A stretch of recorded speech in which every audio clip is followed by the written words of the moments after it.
Ladies and gentlemen, good morning.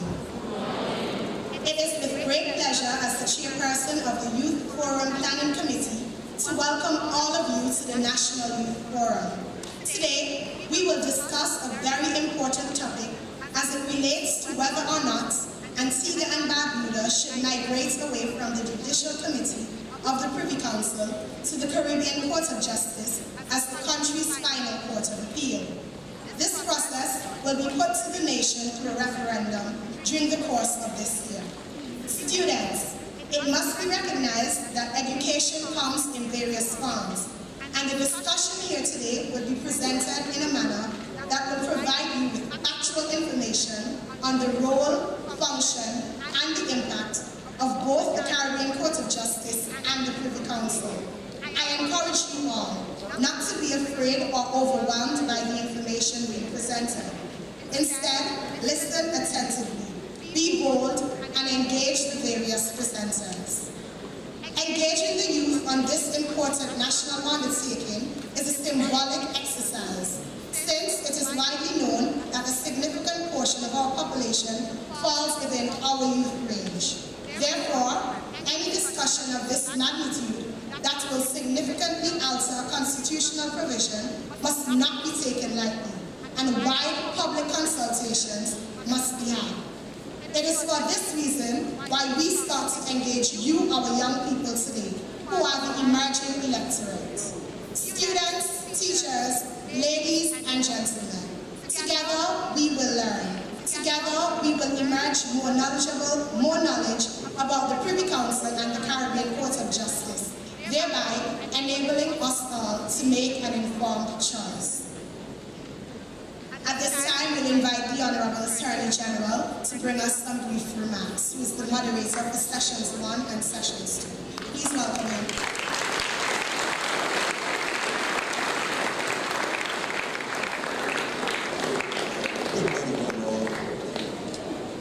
Thank you very much, Madam Chair. All protocols are observed. You young people are the future of Antigua and Barbuda. The decision that we make today, and very soon in the future, in the month of June or July, will determine our destiny. As I look at my left, I see my school, my alma mater, the Antigua Grammar School.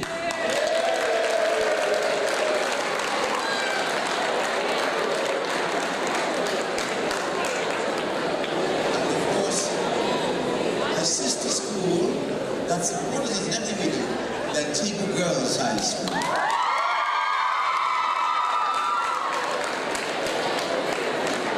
I would like to know, during the presentation this morning, pay keen attention, because the prizes given at the end of the session, questions will be asked to see whether or not you have been following the proceedings, because this is all about you. Your future, your destiny. You will become leaders tomorrow. Let me very quickly put the whole thing into perspective. I'm certain that all of you studied history at school. You heard of slavery. You read of colonialism.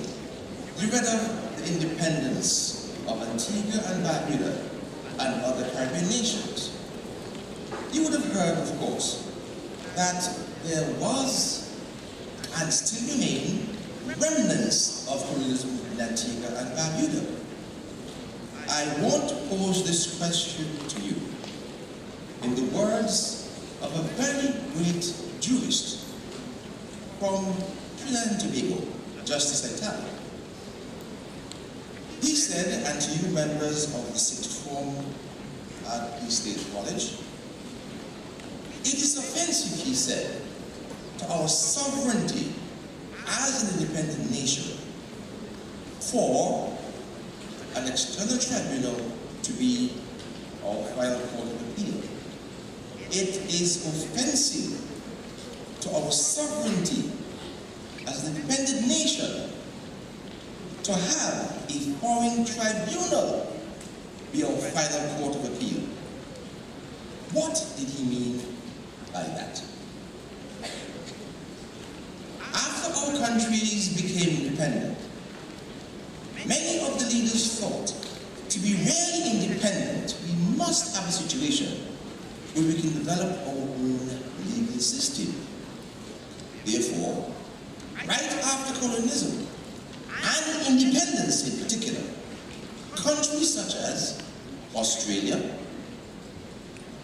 Gambia, Sri Lanka, India, Singapore, Hong Kong, and close to us, Belize, Barbados, Dominica, and Guyana, chose to use the Caribbean Court of Justice as our final court of appeal.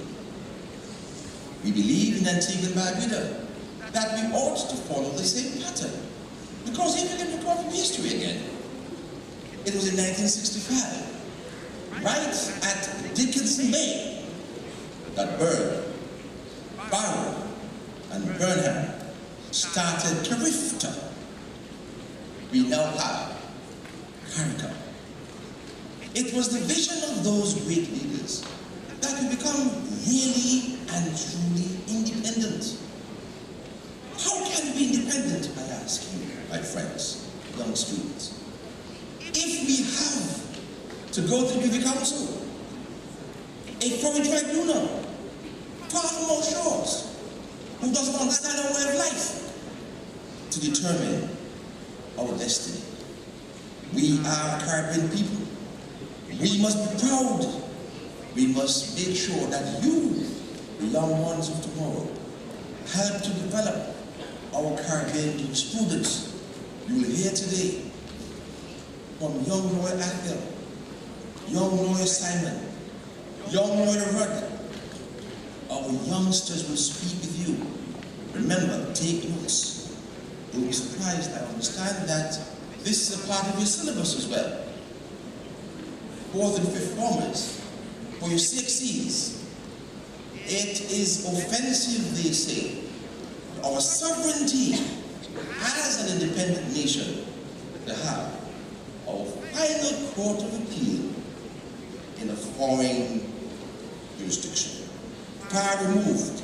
You will hear from Dr. when you read, of course, Dr. Sir Simmons, who said recently, in the judgments of Lord Hoffman, he was in Trinidad in a case. You know what he said? He sat in many cases about Trinidad. And for 25 years, he never set foot on that country. Never. But when he was in Trinidad, he said, isn't it strange? I've had to make judgments in matters. And for the very first time in 25 years, I'm in Trinidad. Another judge, Lord Phillips, said these words. Appeals to the Privy Council, he said, are time-consuming, he said. 25% of our time is spent dealing with matters of union. We want to be independent, we must be independent. And listen, learn, and understand. The whole objective of this exercise is to inform, to enlighten, and to educate. Semper virens, remember that. To inform, semper virens, to enlighten, inform, to enlighten, and to educate. I'll speak to you later. Until then, pay attention. Ask questions. Go and speak to your parents. Explain to them exactly what is meant by the CCJ. Explain to them what it means to be an Antiguan, the pride of being a national of the Caribbean. There is no true independence except we are truly independent. Thank you very much.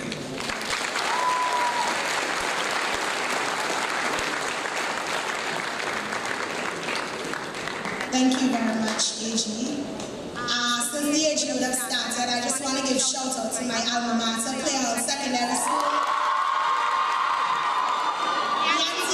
College as well. And to all the other schools who are here, shout out to Otto's Comprehensive, St. Joseph's Academy,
Remember as well, students, to pay keen attention to every presentation that will be done today, as there are lots of prizes and surprises in store. Thank you.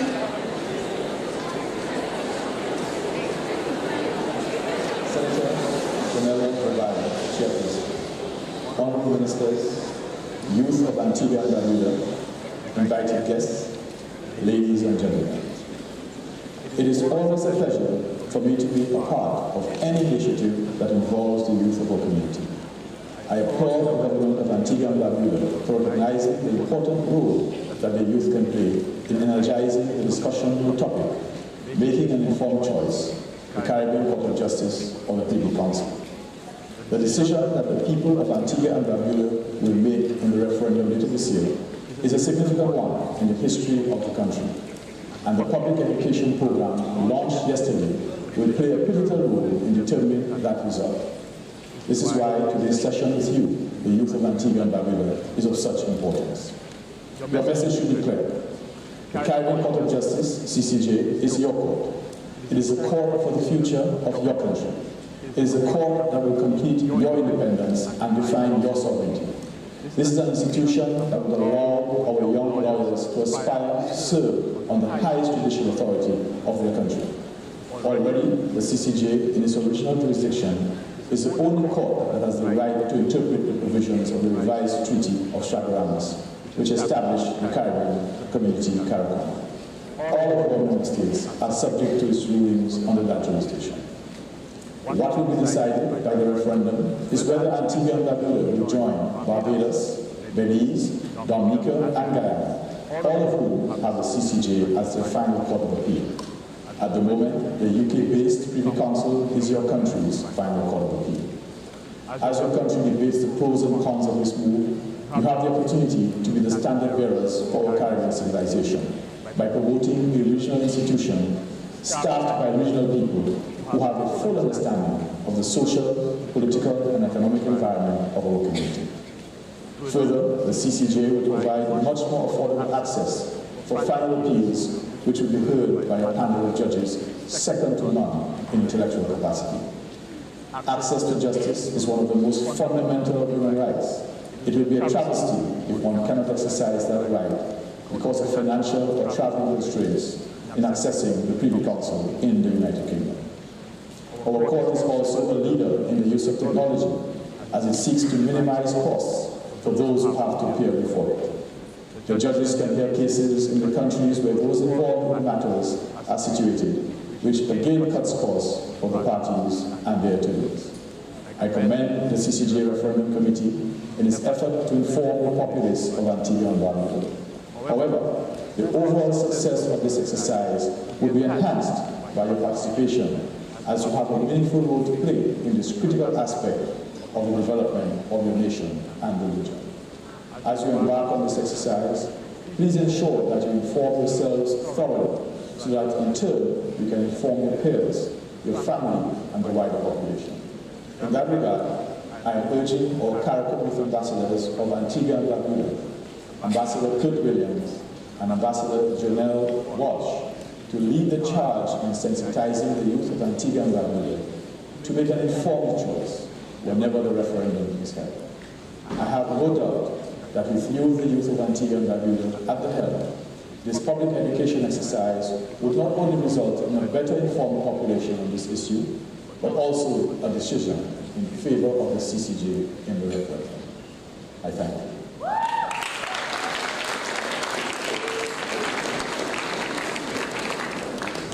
Thank you very much.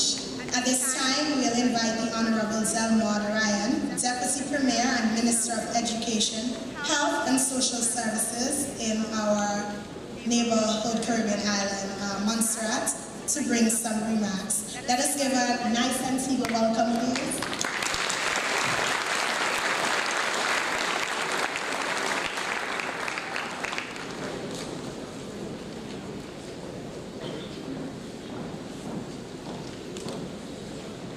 Thank you very much, Senator.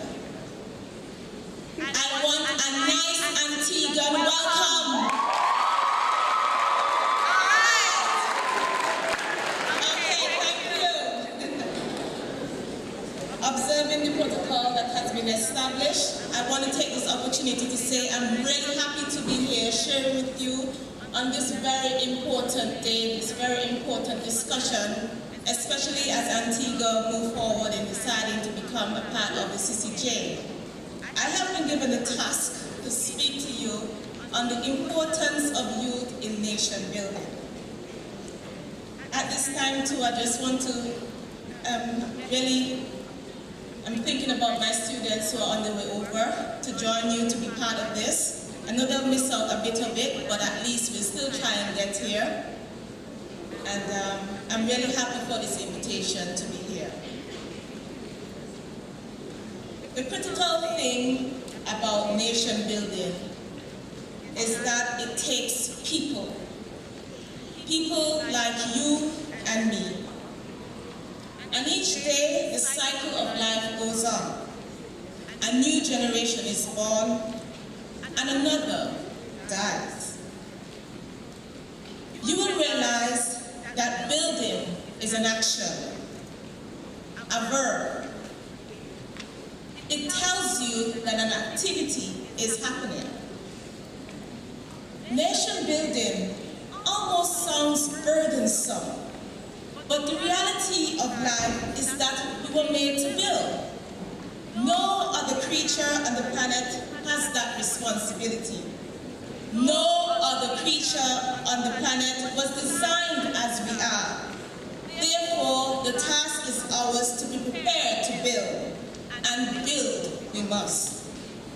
Fundamental to nation building is the quality of a people a country produces, its beliefs, norms, values, and education, and shared vision. The reality of this all is that a nation never stops building, but each generation has its part to play. Your role as youth is to ensure that you are better than you were yesterday, because tomorrow will be you will be yesterday's generation. Therefore, ensuring that you have a sound education is one sure way that will positively enhance your contribution to nation building. Many of us have been raised in a society that believes that our education is defined by an institution, a physical space, albeit a classroom or auditorium.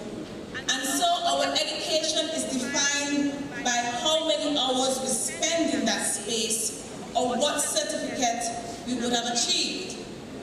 100 years ago, 13 years of education was enough.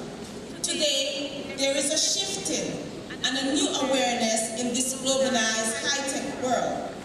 The correlation between education and the return on investment is like no other.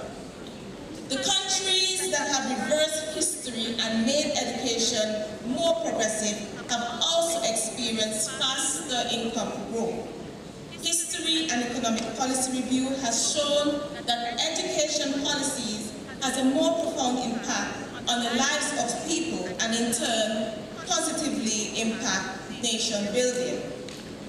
Today, you require more than that. How many of you have a cell phone?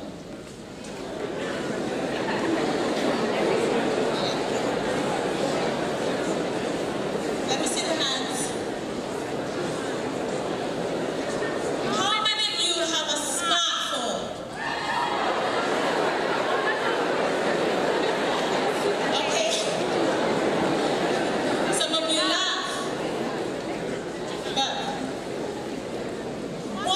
makes your phone smart?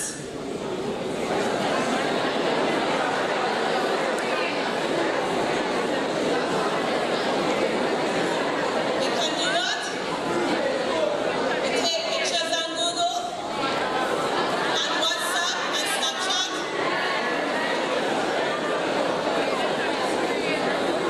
What makes your phone smart depends a lot on you. It is how you see that phone. Whether, as you just said, it's for Google or WhatsApp or Snapchat or Snap-on or all of those things. Or whether you're using it as a tool to develop and enhance your knowledge. Using it as a tool, as a possibility in starting and running your own business. Using it as a tool for going to school, for being educated. What it is that you do with your smartphone. And is your phone really as smart as you think it is? Okay. So how well educated you become depends much about you and how you use the time that is provided to you. Therefore, how you use the resources available to you, and especially time, is very essential. It determines the outcome, whether you become a good law-abiding citizen, or one who makes informed decisions, or one who will have decisions made for you. Your education, therefore, is right here, right now, in the palms of your hands, all around you.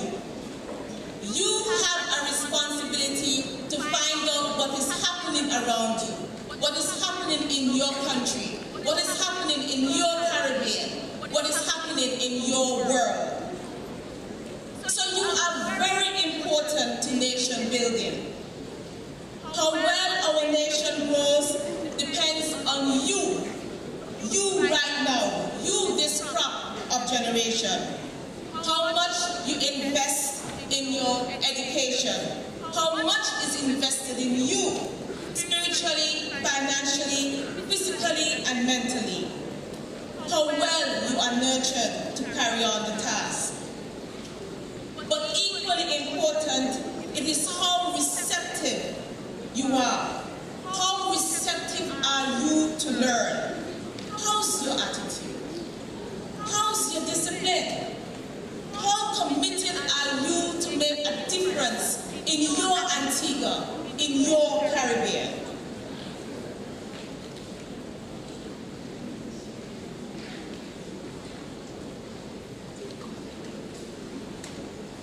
An English statesman, Henry Brougham, states, education makes a people easy to lead, but difficult to drive. Easy to govern, but impossible to enslave.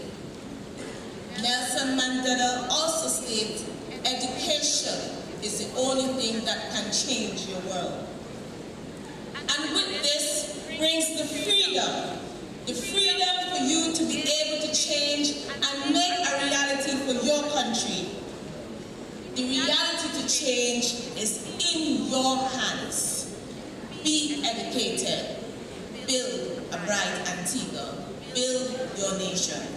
Build our Caribbean. Thank you.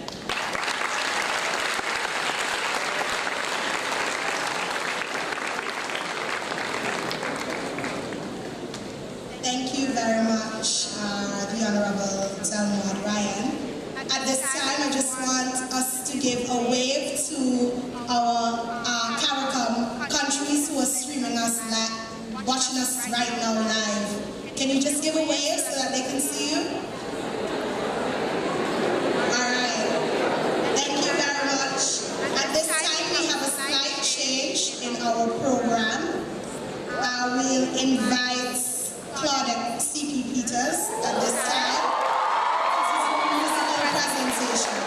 Let's welcome her, please.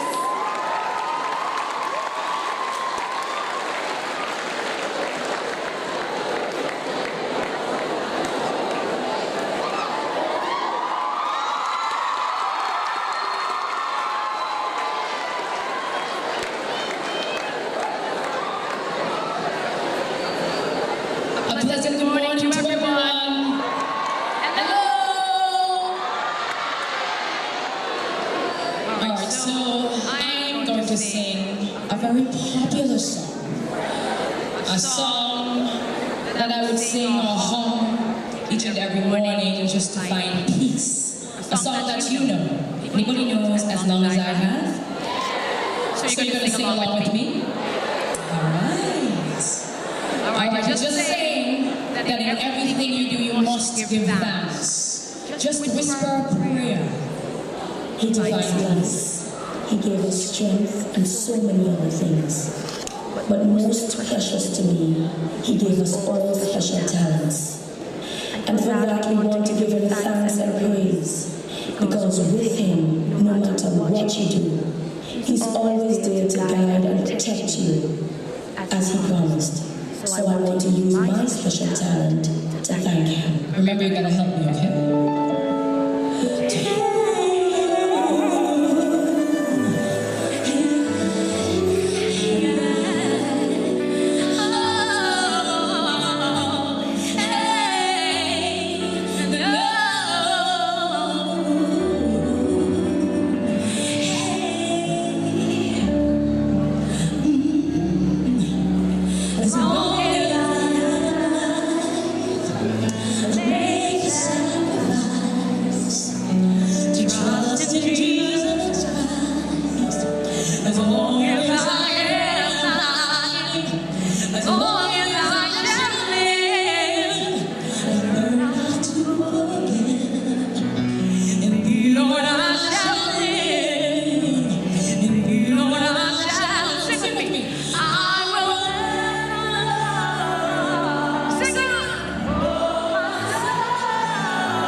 Have a good one. Thank you very much.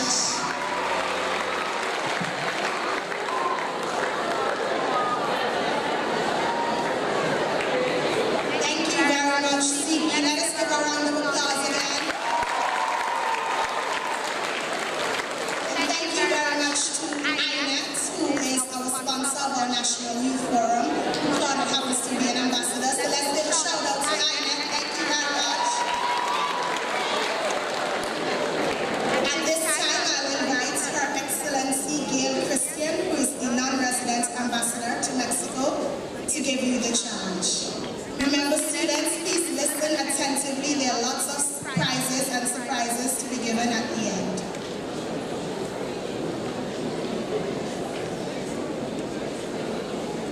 I adopt the protocol set by the chairperson, Senator Gavaya, and extend a pleasant good morning to you all, particularly the ladies in blue. Senator Gavaya, you forgot to recognize the students also of the St. Anthony's Secondary School. Just let them know you're present. Good morning. Youths, I address you this morning within the confines of the theme for this forum, making an informed choice, the Caribbean Court of Justice or the Privy Council. Permit me to refer to the 1981 Constitution Order of Antigua and Barbuda, which declares our twin island state a unitary, sovereign, democratic state in which the very Constitution is supreme law. The Constitution created Parliament and gave to it the power to make laws. However, such laws will be declared void if they are inconsistent, if they go against what is in our Constitution, which is supreme. I wish to share with you certain facts solely to assist you with making an informed choice. Those of you pursuing studies in law, and at this point I want to thank Ms. Kelsey Harris for loaning me her text, you'll be familiar with Professor Albert Fiaggio's Commonwealth Caribbean Public Law. In that text, reference was made to a judgment in which one Justice Saunders said, and I'm quoting him, "Our democracy rests on three fundamental pillars: the legislative, the executive, and the judicial. All must keep within the bounds of the Constitution. The judiciary has the task of seeing to it that the legislative and executive action does not stray outside of these boundaries." Our court structure here in Antigua and Barbuda has several tiers. The first tier is the Magistrates Court, which is an inferior court of summary jurisdiction. Locally we call it small court, and you know it's located on the high street, that is the District 8 portion of it. But there's also a court that sits in All Saints, and that is in District B, and District C sits in Barbuda. That Magistrates Court is a creature of Parliament. That is to say, it came into being by an act of Parliament and not from the Constitution. To make any changes to that court and how it functions, the government starts the process by tabling a bill in Parliament. Usually it will be tabled by the Honourable Attorney General. However, the High Court and the Court of Appeal, which together make up the Supreme Court, are creatures of the Constitution of Antigua and Barbuda. They find their beginnings in Section 119 and 121. So I want you to remember that. Remember, Senator Gabaya advised you that some prizes will be distributed later. So remember that in Section 119 and 121, you will find the provisions related to the High Court and the Court of Appeal. The final tier is the Judicial Committee of the Privy Council, and the authority of that body to hear appeals from the court below are found in Section 122. There is another court, not provided for in the Constitution of Antigua and Barbuda, but as you have heard and you will hear, it was established in 2001 and inaugurated in 2005 as a court of final appeal and also as a court of original jurisdiction for disputes arising out of the Treaty of Chagarans. You have heard that for the Caribbean Court of Justice to be adopted as our final court in place of the Privy Council, constitutional changes must occur. It is at this juncture that I want to say to you that an independent judiciary that administers and dispenses justice with integrity is critical to a sustainable democracy. As citizens and residents, we must always be comfortable. We must always feel sure that we can rely on the judicial system for fairness and impartiality. Otherwise, the very democracy upon which our supreme law, upon which our Constitution rests, will be threatened. Youths, as a part of the authority and power to make laws for good order and government, the Constitution gives to Parliament an important power. That is to say, the power to change the very Constitution, but it sets limits on Parliament. The laws governing such changes are contained in Section 47 of the Constitution Order. If you're listening to me, you're going to win a lot of prizes. To alter, one of the conditions, to alter Part 9 of the Constitution, which contains the judicial provisions, is that a referendum must be held approving the proposed changes. A 2/3 majority of all votes validly cast on that referendum is required for the changes to be made. The persons qualified to vote in elections of the members of the Lower House of Parliament, members such as the Honourable Samantha Marshall, the Honourable Attorney General. They are the persons, those individuals who elected them to office, are the very persons who are entitled to vote in a referendum. Youths, such is the power held by those of you who are registered voters. But I want to suggest to you that it is not just a power, but rather a duty to the sovereign state of Antigua and Barbuda. The decision you make when exercising your right to choose the Privy Council or the Caribbean Court of Justice as our final court of appeal will impact the very pillars upon which our Constitution rests, and in particular, the fundamental rights and privileges that are in that Constitution. Being a citizen youth is far beyond a mere statement of nationality. It is more than holding a passport or a certificate of birth. A major part of the responsibility of a citizen in any democracy is to participate in one's own governance. This is how you measure whether our society is free or not. The mere fact that this forum is being conducted is a clear demonstration of the freedoms we enjoy. Make good use of them. What we see here in operation is one of the founding principles of a free society. Government of the people, by the people, for the people. Certainly, former President of the United States, Abraham Lincoln, encapsulated the standard of democratic government. He said, "It is the right, nay, the duty of the citizenry to help shape the framework within which they collaborate efforts in the pursuit of dignity, freedom, peace, and prosperity." The constitution of any democracy, such as Antigua and Barbuda, provides for its citizens to be directly involved in determining the course of governance through a referendum. I urge you, those of you who qualify, to participate as opposed to being mere spectators in the decisions that govern the course of our lives.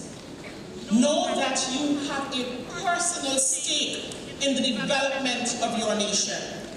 As a regional citizen, if I may use that term, you are to seek out opportunities to engage fellow regional citizens in cooperation for mutual growth.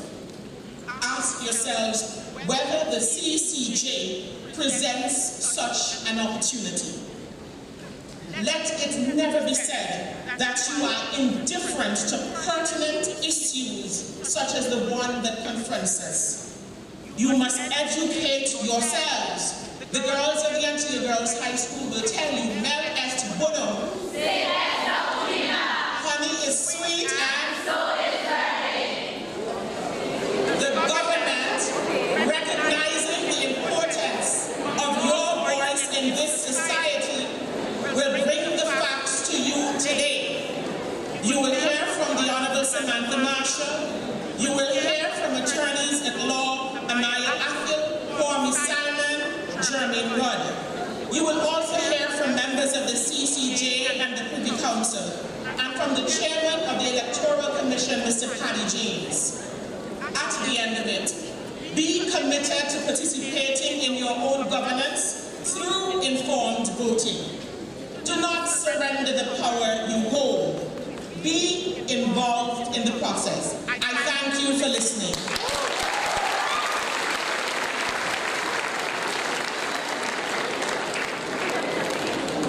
Thank you very much, Ambassador Gail Christian. Come on, we can do better than that. Because you guys are being so attentive, we don't want to hold the program back any longer. We'll go right into our feature address, and we'll invite the Honourable Samantha Marshall, Minister of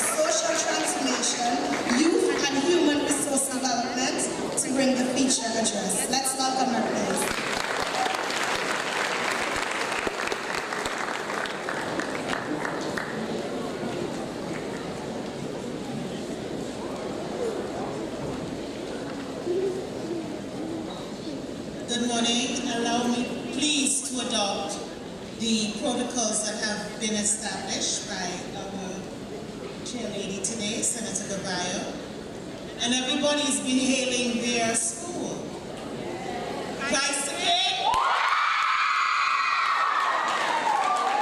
And I also represent a lovely area in the south, of which the St. Mary's School of Excellence. Are you in the house?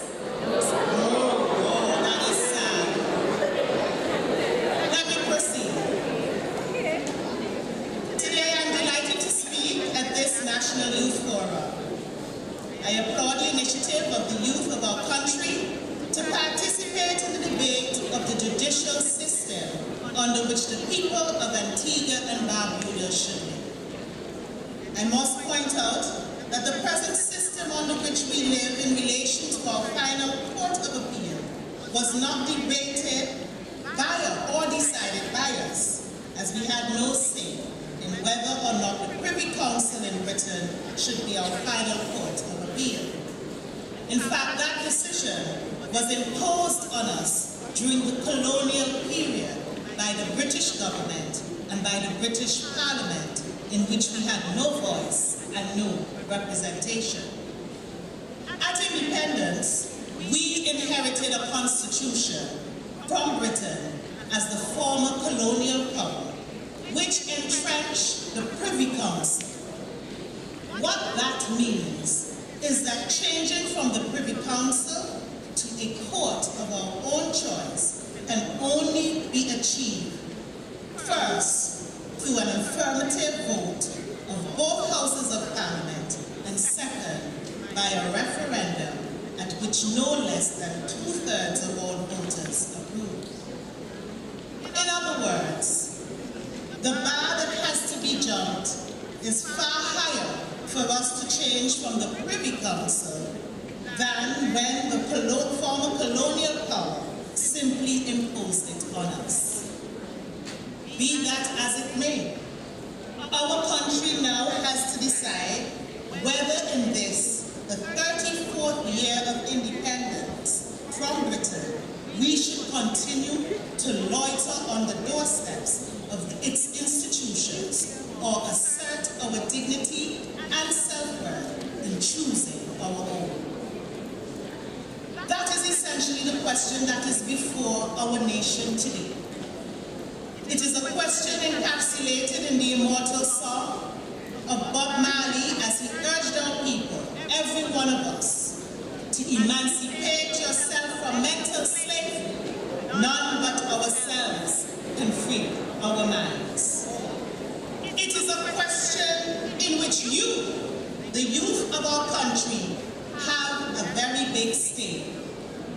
It is you and your children and grandchildren who will have to endure whether, under whatever option you choose for the rest of your lives and for theirs.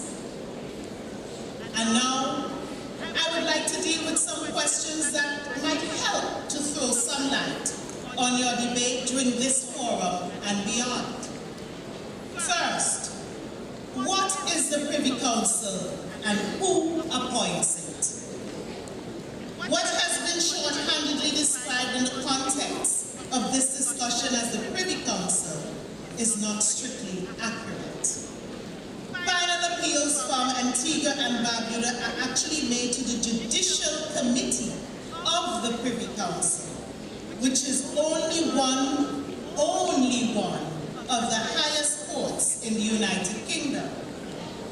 The judicial system of the United Kingdom does not have a single highest national court.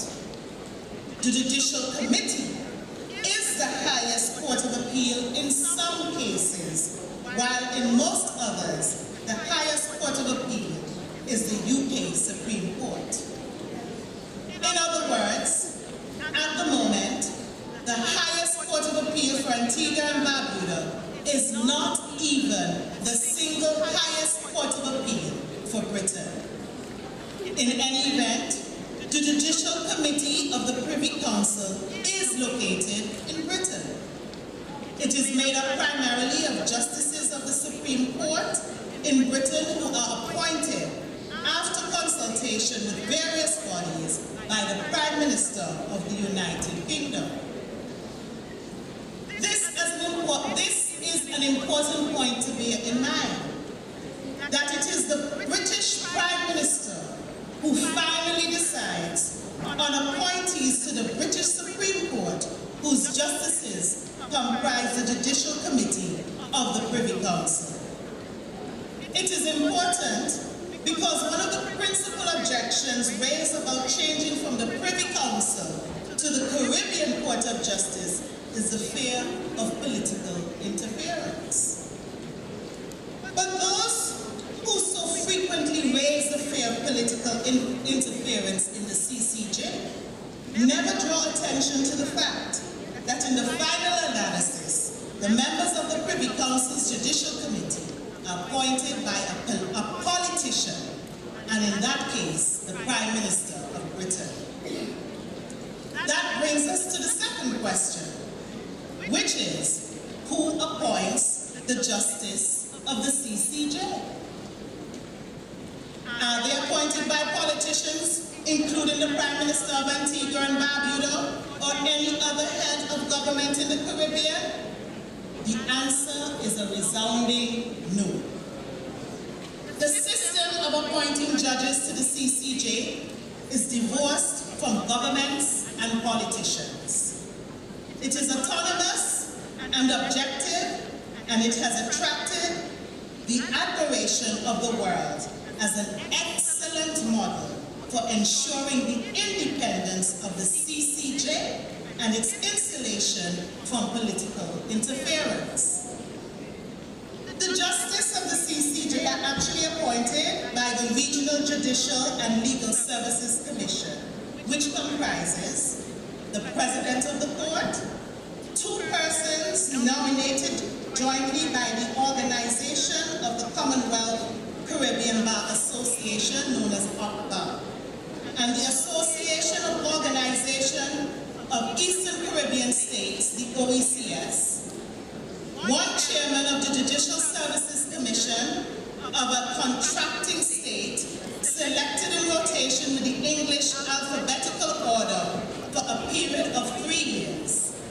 The chairman of the Public Service Commission of a contracting state, selected in rotation in the reverse English alphabetical order for a period of 3 years.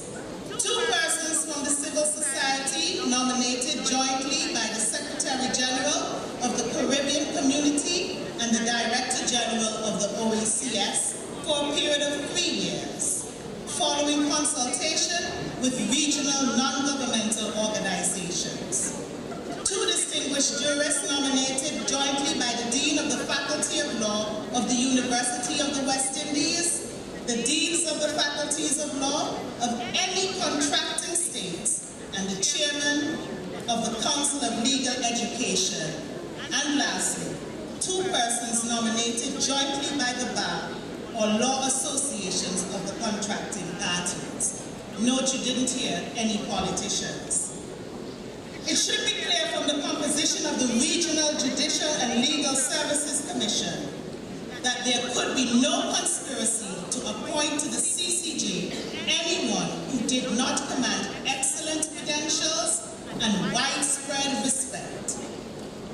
It should also be clear, as I stated already, that no politician has a hand in the appointments.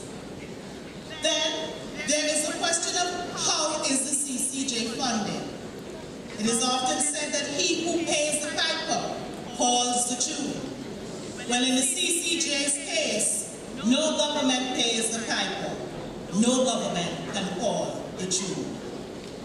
The CCJ is funded through an independent Caribbean Court of Justice trust fund. The trust fund was developed specifically to ensure the financial independence of the court from political interference. It was established with US $100 million from initial contributions of the member states by way of loans from the Caribbean Development Bank. The income from from the fund finances the expenditure of the court, including remuneration of judges and other employees in perpetuity. This keeps the CCJ from depending on governments and keeps it free from any control. The trust fund is administered by a board of trustees drawn from various regional bodies. And I'll give you some examples, including the Secretary General of the Caribbean Community, the Vice Chancellor of the University of West Indies, the Chairman of the Conference of Heads of the Judiciary of Member States of the Caribbean Community, the President of the Caribbean Association of Industry and Commerce, and the President of the Caribbean Congress for Labor. Example of a few. So let it be clear that no judge of the CCG is dependent on any government for appointment or for payment. I come now to the system of who judges us. Should we continue to have our highest court of appeal persons living in London who know little of our culture and have a different perspective as to our history? Or should we have our own high caliber of judges who are appointed and funded by independent and reputable bodies from within our own region and the Commonwealth?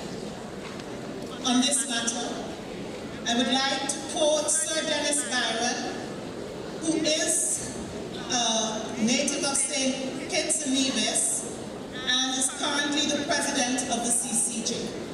And he points out, from the beginning of time, judges have been selected from among their own people. The Bible tells the story in Deuteronomy chapter 1 of how Moses appointed leaders from each tribe to be judges.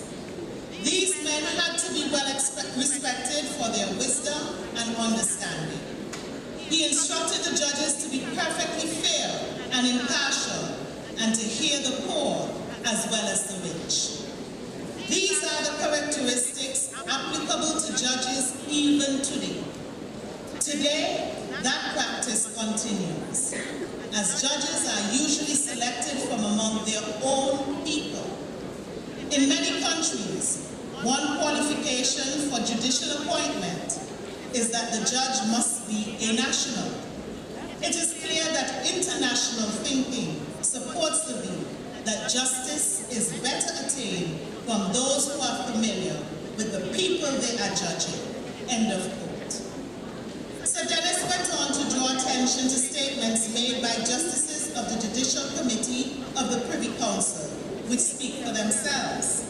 For instance, Lord Brougham, Lord Chancellor of England, between 1830 and 1834, had this to say: "It is obvious that from mere distance of those colonies and the immense variety of matters arising in them, foreign to our habits and beyond the scope of our knowledge, any judicial tribunal in this country must of necessity be an extremely inadequate court of redress." End of quote.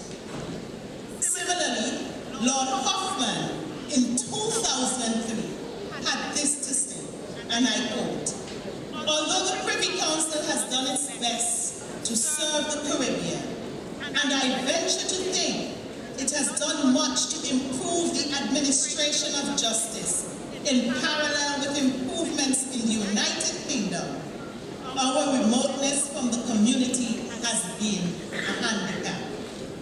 My own view is that a court of your own is necessary if you are going to have the full benefit of what a final court can do to transform society in partnership with the other two branches of government." End of quote.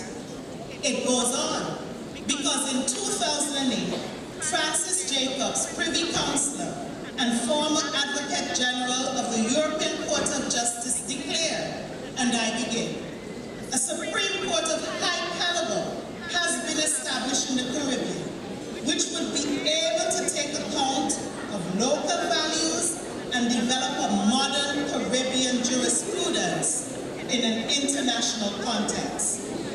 It is regrettable that political difficulties have obstructed acceptance of its appellate jurisdiction, and that the outdated jurisdiction of the Judicial Committee of the Privy Council survives.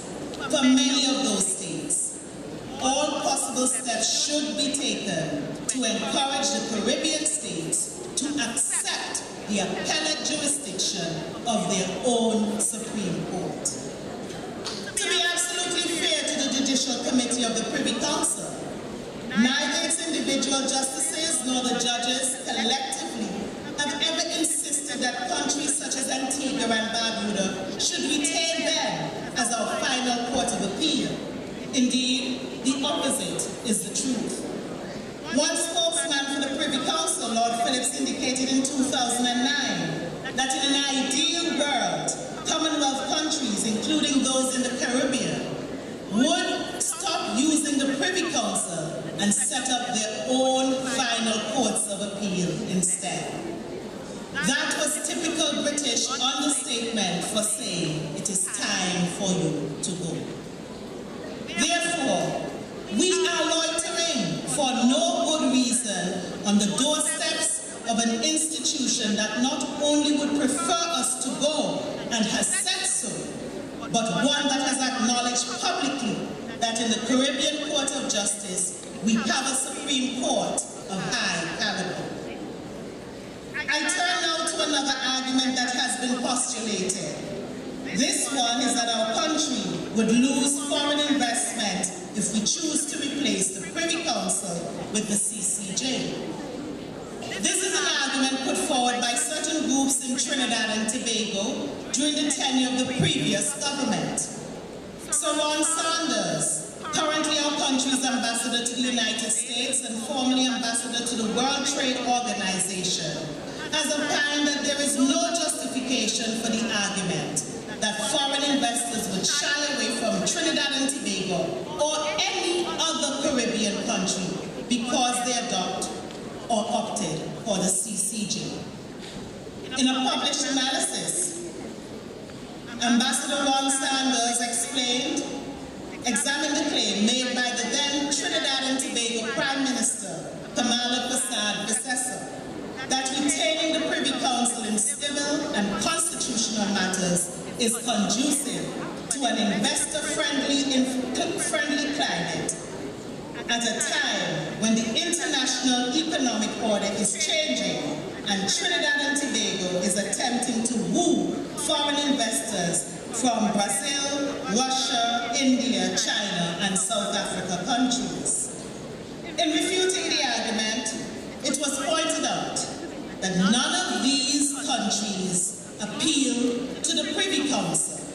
Indeed, in the cases of India and South Africa, both Commonwealth countries like Trinidad and Tobago, they both abolished appeals to the British Privy Council in all matters since 1950. On the evidence of investment and growth of the economies of India and South Africa, leaving the Privy Council has not adversely affected foreign investment in them. End of quote. Further evidence of the weakness of the argument that leaving the Privy Council would lose foreign investment is that of the 53 nations of the Commonwealth, the grouping of mostly former British colonies. Only 10 independent countries appeal to the Privy Council. Of those 10, 7 are the Caribbean. Commonwealth countries such as Canada, New Zealand, Australia, Malta, Cyprus, and a host of others in Africa and Asia have long since withdrawn from the Privy Council and established their own final court of appeal. They have not suffered any loss of foreign investment because they withdrew from the Privy Council. There is also no evidence to suggest that we in Antigua and Barbuda will get any more or less foreign investment than Barbados or Belize, both of whom have withdrawn from the Privy Council in favor favor of the CCJ. A point that is often overlooked deserves to be made at this juncture. It is this: the Caribbean Court of Justice has been in existence for over 10 years already. It has served all the nations of the CARICOM except Haiti and the Bahamas as the court of original jurisdiction for all matters related to the CARICOM Treaty. Haiti and the Bahamas are excluded because although they are members of the community, they are not members of the common market.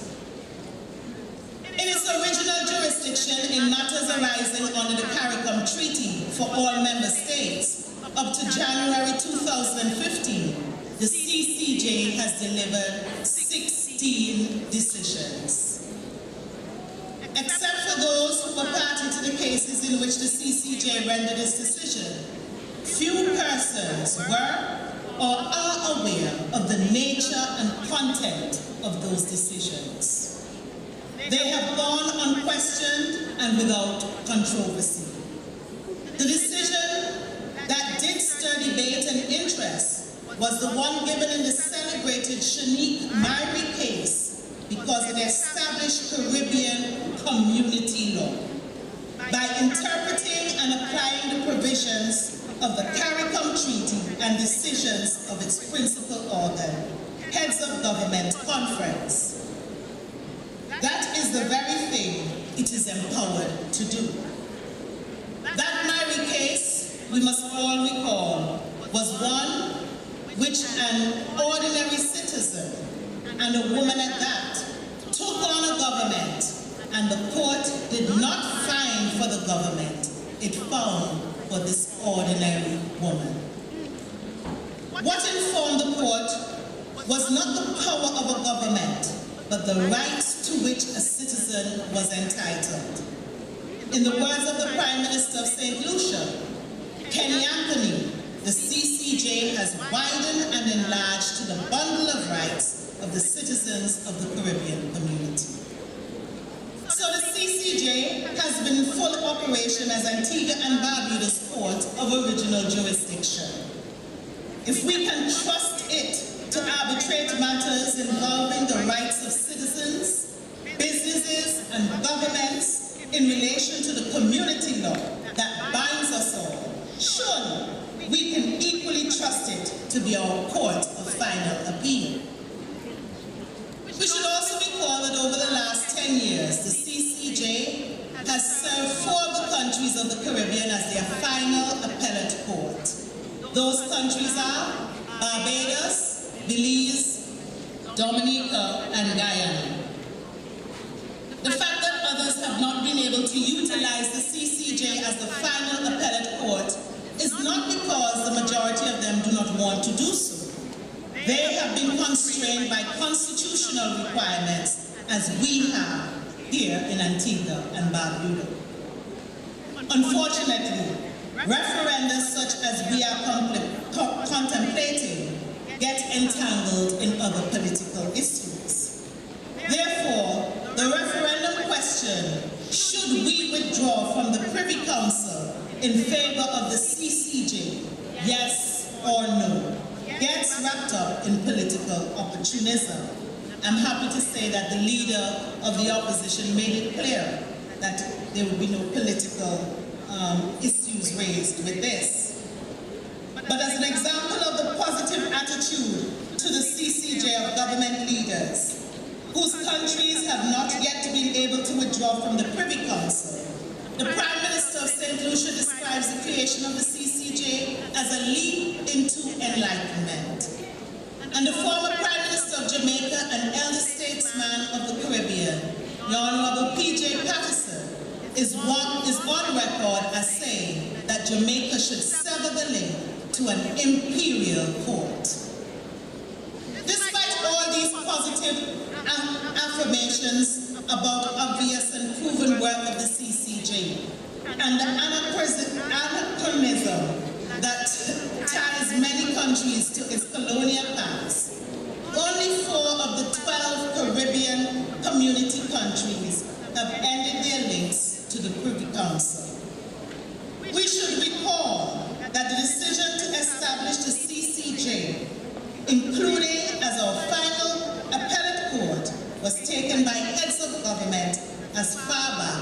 1988. It took another 17 years before the court was inaugurated. It had been pointed out by one author that in the intervening period, the absence of confidence in the Caribbean self-worth was obvious in the fears that were expressed about separating from the British Judicial Committee of the Privy Council as the final appellate court. The notion that Caribbean judges could judge Caribbean events and persons with erudition and independence was rejected by many, including lawyers, some of whom made handsome fees by appearing in London, the seat of the Privy Council's Judicial Committee. End of quote. Yet in 1992, the West Indian Commission was adamant in declaring that the naysayers were mistaken in their view.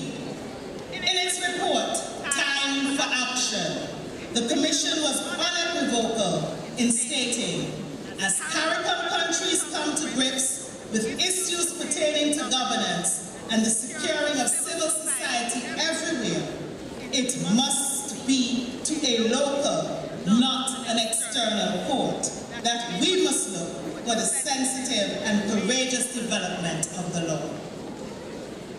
And as for the judicial talent for staffing the court, the Commission was just as forthright in asserting that there can be no room for doubt. Recalling the many high judicial positions in which Caribbean judicial officers had served in international bodies such as the International Criminal Court and in many Commonwealth countries, the Commission posed the question, what ails us that we lack the confidence to go forward? And that is a question which this National Youth Forum must confront today.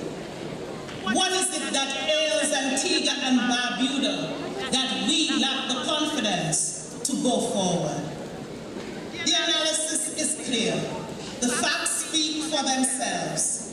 We have in the CCJ a court that is free from political interference. We have in the CCJ a court made up of brilliant legal minds whose mettle has been tested in international courts. We have in the CCJ a court whose judgments have been admired and cited internationally. We have in the CCJ a court comprised of our own people, our own culture, our own region, people of our own experience.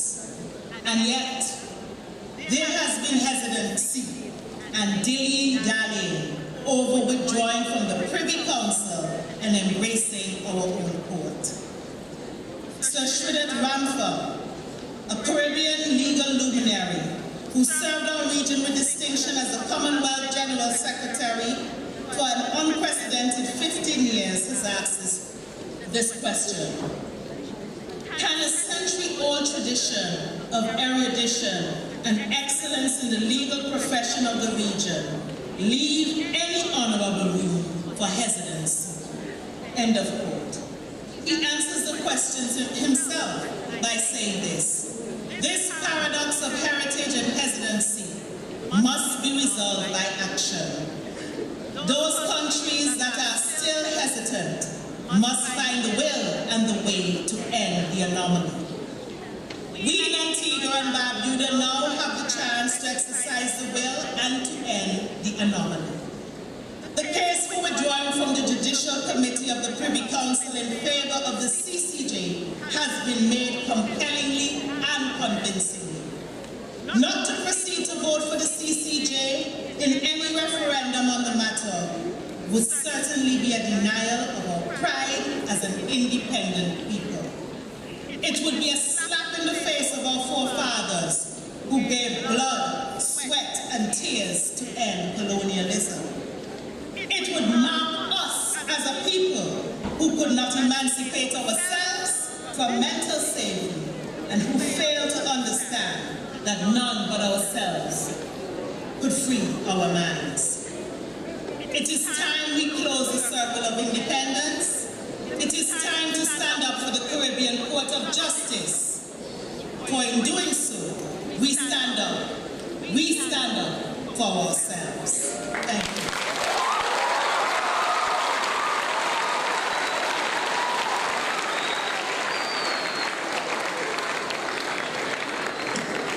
Thank you very much, Minister Marshall. Let's give a round of applause again, please.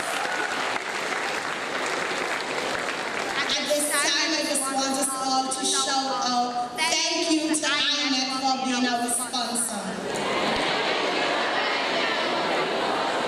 I can hear you.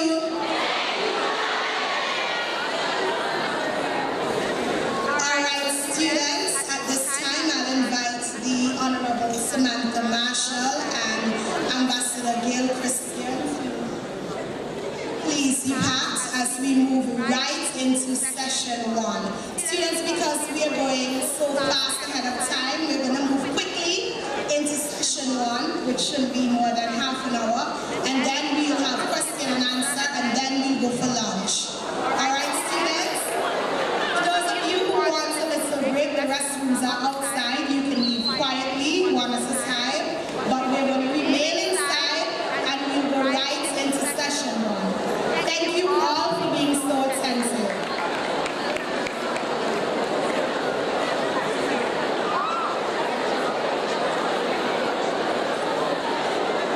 Students, can you note it is not a break at this time? We're going straight into session 1.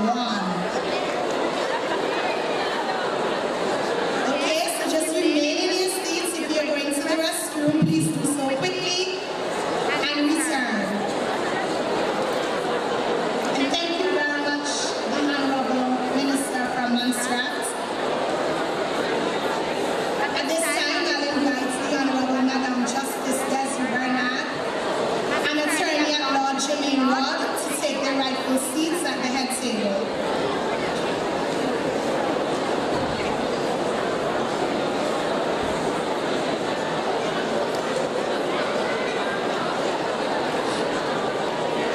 Students, we all can't hold in the bathroom at the same time, so I encourage some of you to remain in your seats. The bathroom is already full.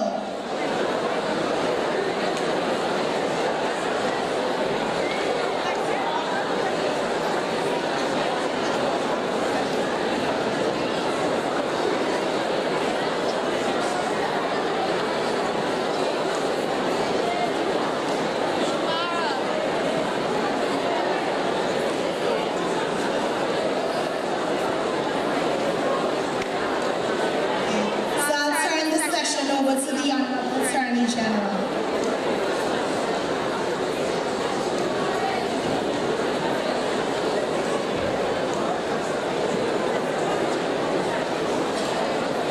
Thank you very kindly, Senator Rab. May I ask the students who have remained in the building kindly to control yourselves and the noise back and forth. Thank you very much. We are now moving into the area which is extremely important. Remember that we said, pay attention, because during these sessions, particular questions will be asked and prizes will be given to those of you who are able to answer those questions. Thank you very much, Mr. Barnes. Let me begin by indicating that what I will say now, very briefly, is related only to Antigua and Barbuda. But the experiences in Antigua and Barbuda are the same as those experienced by the other English-speaking territories who have since obtained their independence. Thank you. May I have attention, please? Thank you very kindly. Let us talk some history very quickly. It was in 1492. It was in 1492, according to historians, that Christopher Columbus discovered Antigua. nearby here, there are many local persons, the Simonese, and other persons, the Arabs, who met Christopher Columbus when he arrived. We all are sure that we went through the whole thing about slavery, colonialism, and independence. Let me just indicate to you that in 1833,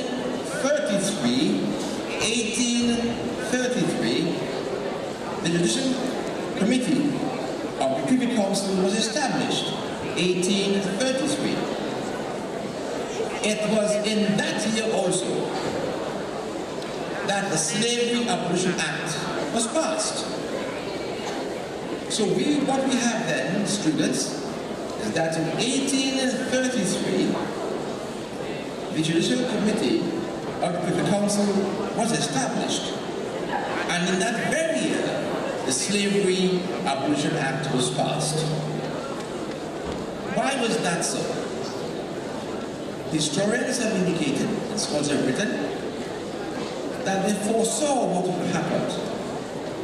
The parliamentarians then in England were of the view that there would be disputes among plantocrats, persons who own or will own in the future plantations, and as such, they anticipated that there would be disputes among the planters which would necessitate bringing court actions, and there must, in their view, be a final court of appeal in England.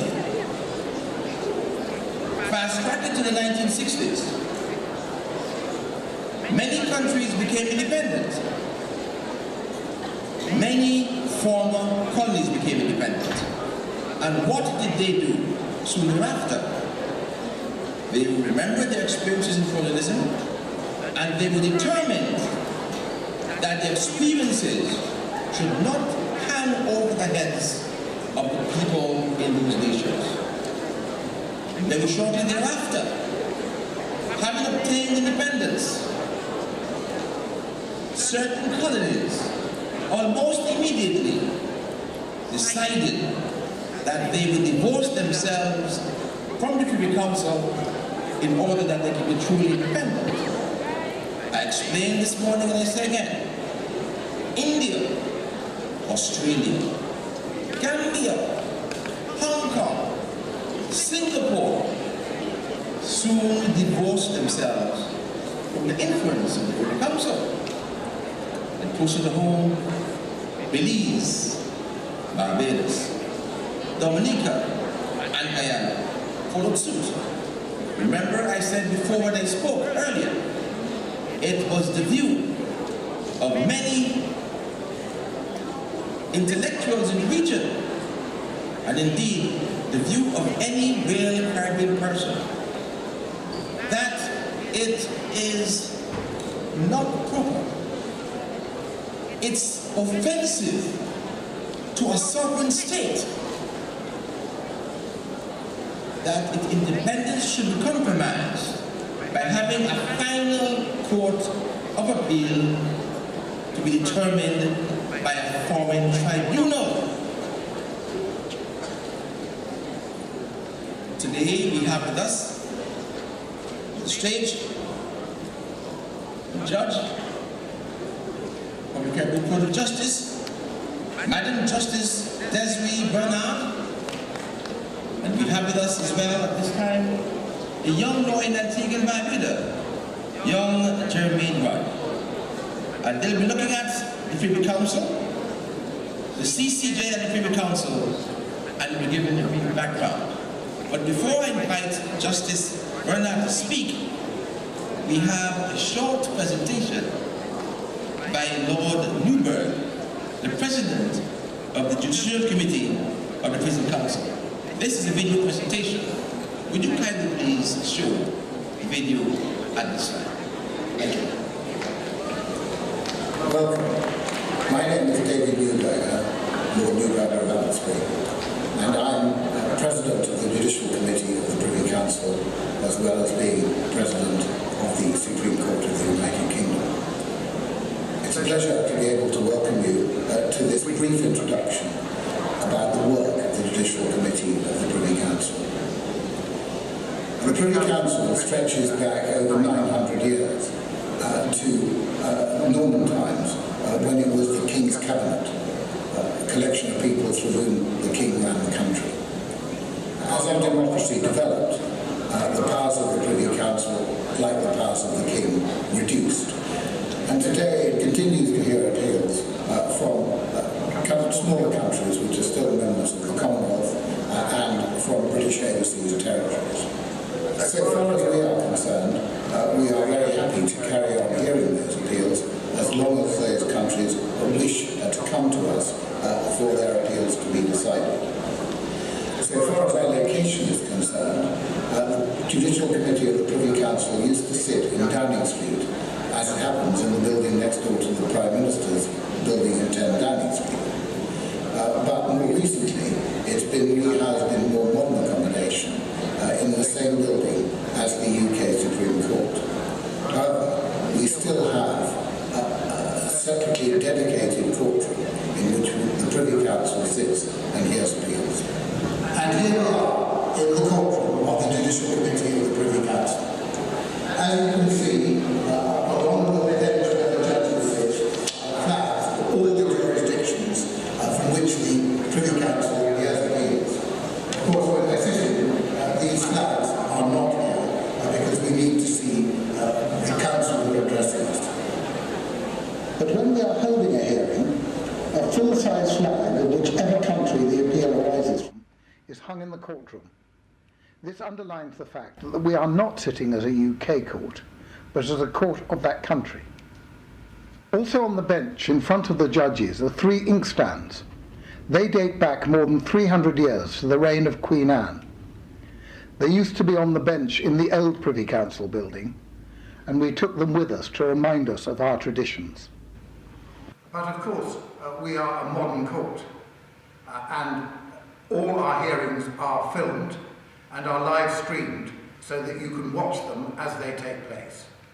On top of that, we are piloting a video link facility so that hearings can take place over the internet at a time convenient for the local jurisdiction. Once in place, this service will help reduce cost and eliminate travelling time for parties from the Caribbean or other jurisdictions outside the UK. It is by no means only UK counsel who appear in front of us. In the cases from the Caribbean that we heard over the past 2 years, over 60% had counsel from the Caribbean involved in presenting the case. Who hears the appeals? Well, there are normally 5 judges sitting on any appeal. Sometimes on a small appeal it will be 3, but that's very rare. And on a big appeal, which is also rare, it will be 7. How do the judges come to get here?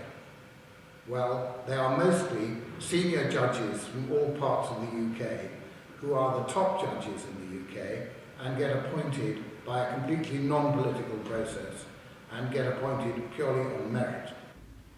Sometimes senior judges from other countries who are also Privy Councillors are able to come and sit here, and that's something which we encourage. On that note, I should add that we are also very happy to consider travelling to sit in any JCPC jurisdiction if invited to do so by the relevant government and where various expenses can be covered. We have done this on 4 or 5 occasions in the last decade. So far as the types of cases we hear are concerned, there could be all sorts of different cases. For instance, we have small cases involving disputes between 2 house owners about where the boundary between their gardens is, all the way to literally multi-billion-dollar claims between a Russian and a Turkish company based in the British Virgin Islands. It's important to emphasise that we don't apply UK law. When we hear an appeal from a particular country, we apply the law of that particular country. Of course, all the countries, including the UK, have the common law, and the Privy Council develops the common law in the same way as the courts of the various countries which appeal to the Privy Council and the UK courts apply the common law and develop the common law. How many appeals do we hear in the Privy Council? Well, about 50 appeals a year. About 2/3 of those appeals come automatically as of right, and about 1/3 of those appeals come because they need permission and we think they are sufficiently important to justify an appeal to the Privy Council. I have to say that it's an enriching experience to be able to hear cases from countries which permit appeals to the Judicial Committee of the Privy Council. And it's one which I and my colleagues greatly appreciate. We are aware that there are a number of countries that are considering withdrawing from the Judicial Committee of the Privy Council. We would be sorry to see them go, but we appreciate that it's entirely a matter for them to decide according to their democratic processes whether to remain with the Judicial Committee of the Privy Council or to go elsewhere. So long as they want to come here, we are very proud and happy to serve them. If you want to know more about the Judicial Committee of the Privy Council, and indeed see it at work, please visit our website, jcpc.uk.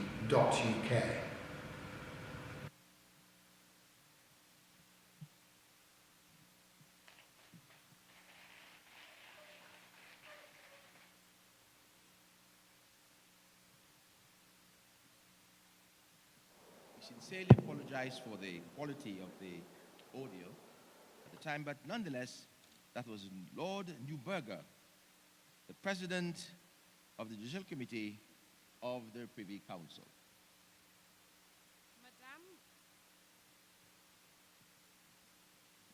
Madame Justice Desiree Bernard, who holds a Bachelor of Laws degree with honors from the University of London, was appointed in 1980 the first female judge of the Supreme Court of Guyana after practicing as a lawyer in the civil jurisdiction of the courts. In 1992, she was appointed the first female Justice of Appeal, and in 1996, the first female Chief of Justice of Guyana. In May 2001, she became Chancellor and head of the Judiciary, and retired in 2005 to join the Caribbean Court of Justice as its sole female judge. In March 2014, she retired from that position.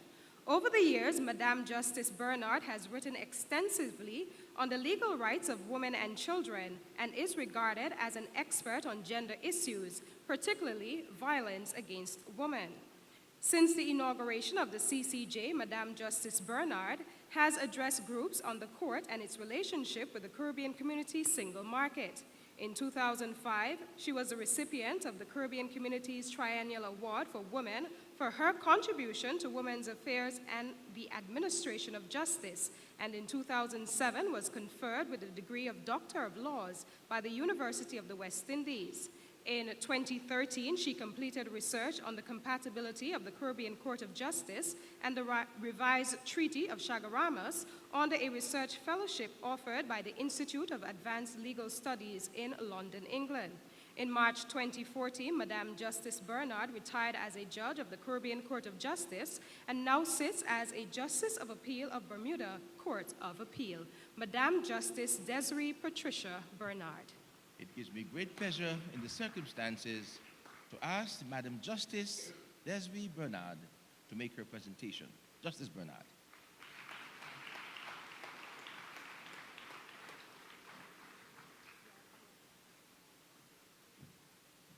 Thank you very much, the Attorney General, and also for that embarrassing portrayal of my achievement. It always embarrasses me whenever it is mentioned. But it is with great pleasure that I'm here today, and I would like to salute the students of the girls' school in this room. Wherever you are, I can relate to you because I myself attended the girls' school in Guyana. Good to you. Keep the good work up.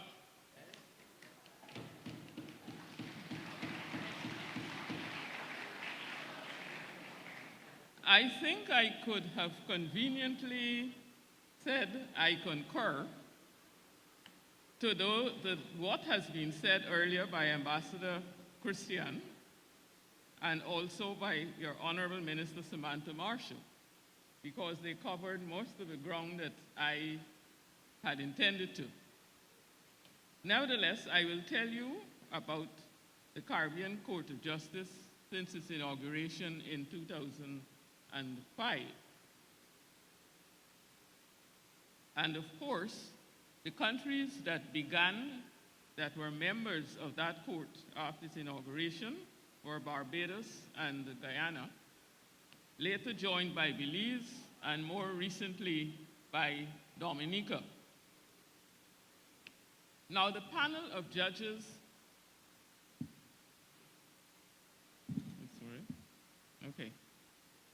the panel of judges that sit in the Caribbean Court of Justice are at present comprises 7, including the president of the court, Sir Dennis Byron, 6 plus the president. Now, the judges, when appointed to the court, sit in the court independently. They do not sit as representatives of the countries from which they come.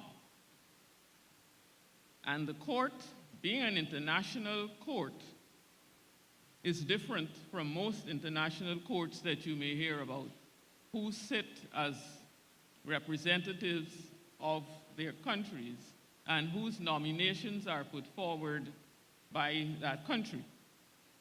With the CCJ, it's different. There's an advertisement process where the positions are advertised in the press, both within the region and overseas and abroad.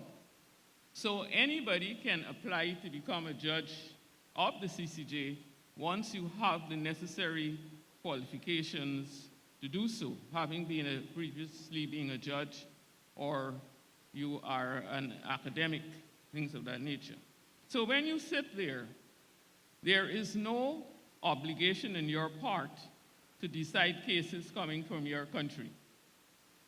I have sat and decided cases coming from Guyana in the appellate jurisdiction as well as in the original jurisdiction. So there's this misconception, which I am sure gave rise to the fact that governments will influence the court.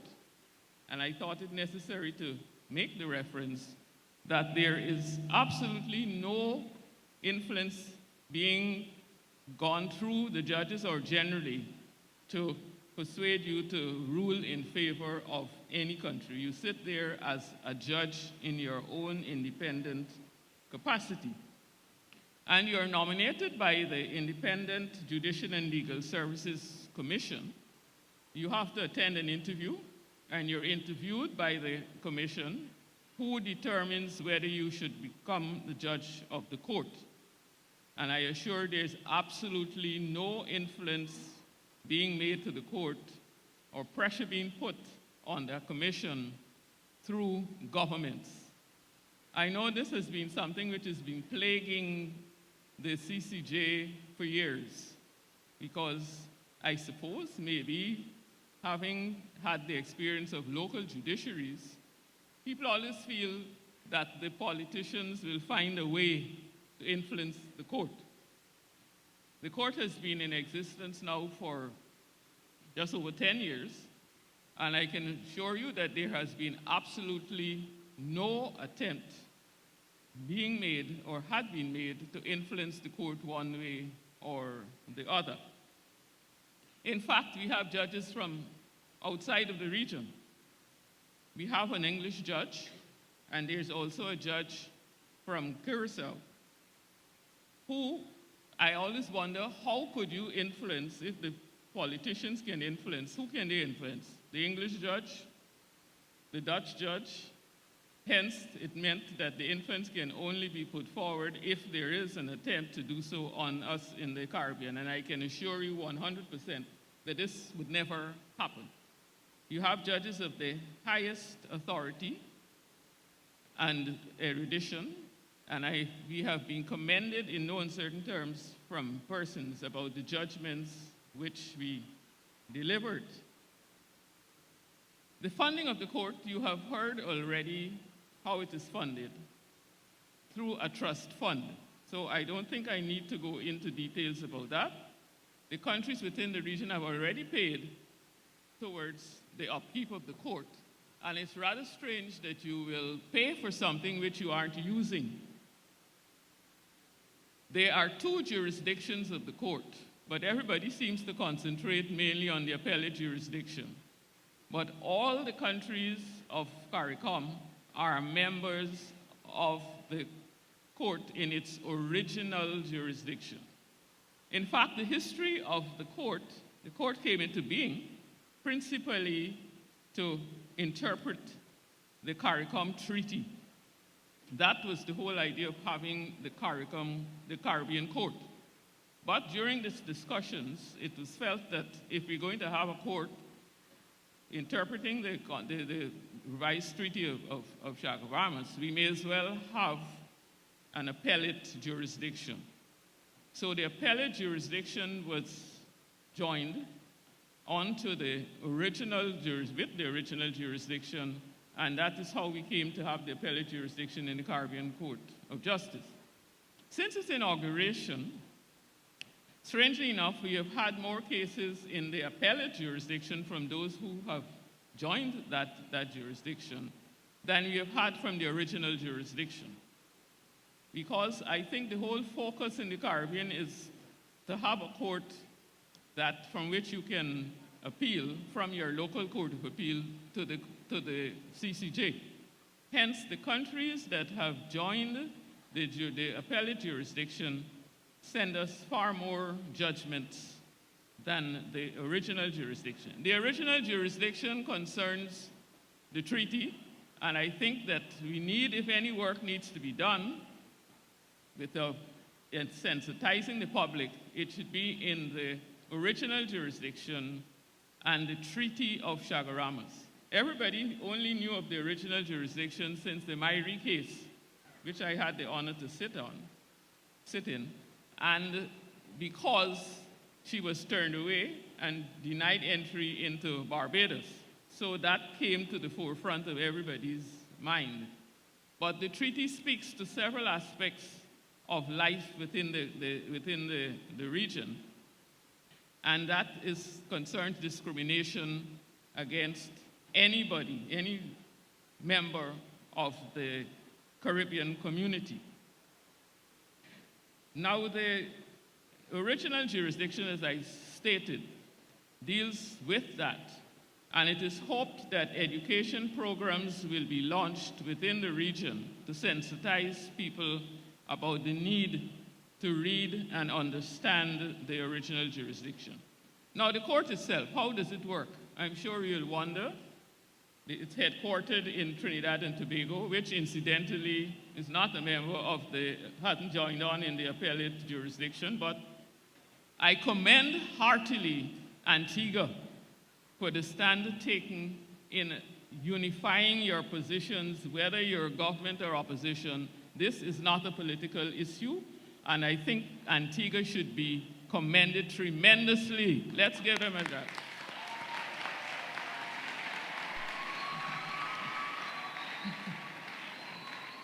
I recommend that you tell the other countries in the region what you did to ensure that you had both your opposition and your government together in one seat. That is what is causing the problem in Trinidad and Jamaica. And I hope that the other Eastern Caribbean countries will follow your direction and that soon they will join the court. Now, the court sits, as I said, in Trinidad. And like any court, it has several divisions. The administration of the court is in the hands of a court administrative unit, which is headed by a court executive administrator. And it has its own court registry, library facilities, information and communications technology, court security, finance and accounting department, court facilities, assets and office management, court protocol and information, and we have a public education program. So everything is covered within that aspect of the court. Now, the court registry has the capacity and its staff, which includes sub-registries of the courts of all the contracting parties. So our court has sub-registries in each member state. Of course, the registry is a very important gateway to the judicial process. And even though it is the repository of all legal documents, it oversees strict compliance with established rules and procedure. And our library, we have been commended in no small measure the library facilities which this court has. We have a fantastic library with international and local decisions and reference books brought to it. Then there's the information and communications technology, where since the inauguration, we have attracted much attention for impressive courtroom technology. I cannot describe to you it is something which needs to be seen. The technology that we have in the Caribbean Court of Justice has been placed and ranked as the best in the Caribbean region and comparable to any in the developed world. The arrangements are such that spectators are afforded the opportunity of following the arguments in a case from screens in the courtroom, with the judges utilizing all available technology in the recording of proceedings. Research, and they also provide research and training for new technologies, and it's the main focus of the court. Now there's court security, because you need to have that once you have a court. And this has never been taken for granted since the inauguration, and the court security unit continues to build on its mission to maintain excellence in the security services. Now you also have a court facilities and office management department, and the vision of this unit is to provide safe, accessible, and convenient facilities worthy of emulation. This vision ranges from seeking proactive solutions to emerging challenges and efficient maintenance of the physical environment and assets to ensure satisfaction of both internal and external users. Then there's the court protocol and information division. And of course, the main thing is attracting public trust and confidence, which is the bedrock of any court, as it seeks to administer justice. So the role of court protocol and information division in this regard is vital. And I have with me here one of the members of that division who has exemplified what we mean when we say that we need a protocol division. Charmaine, please take a bow. That's our protocol division lady.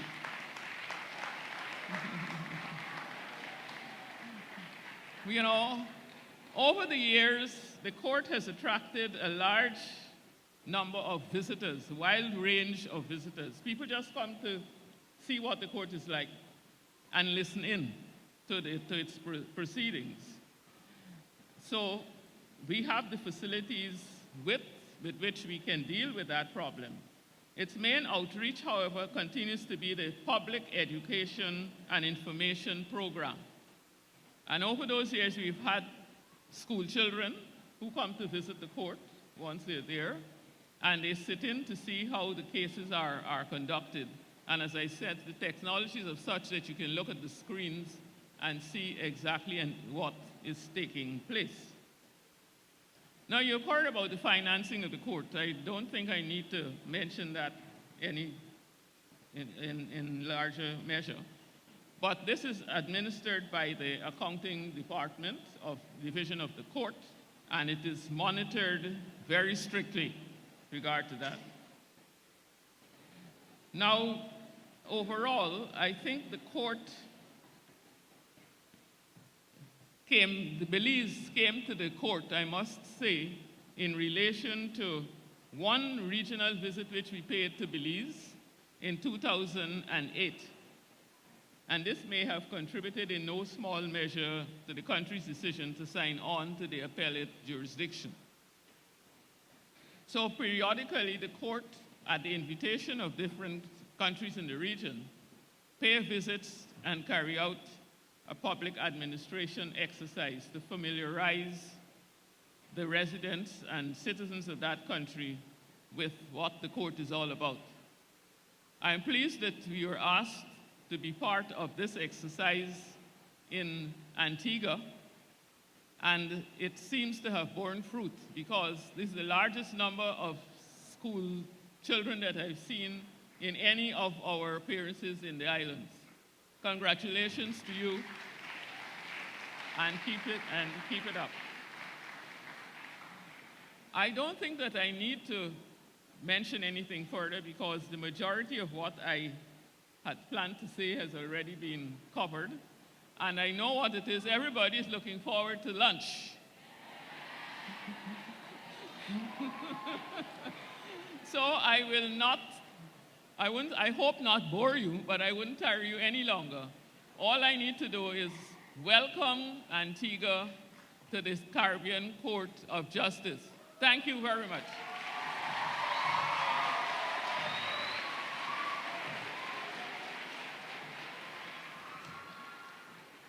And that was Madam Justice Bernard, the first woman to serve in the Caribbean Court of Justice. She has made a terrific contribution, and I know that she has done woman and womanhood proud in the region. I'm very proud of you, Madam Justice Bernard.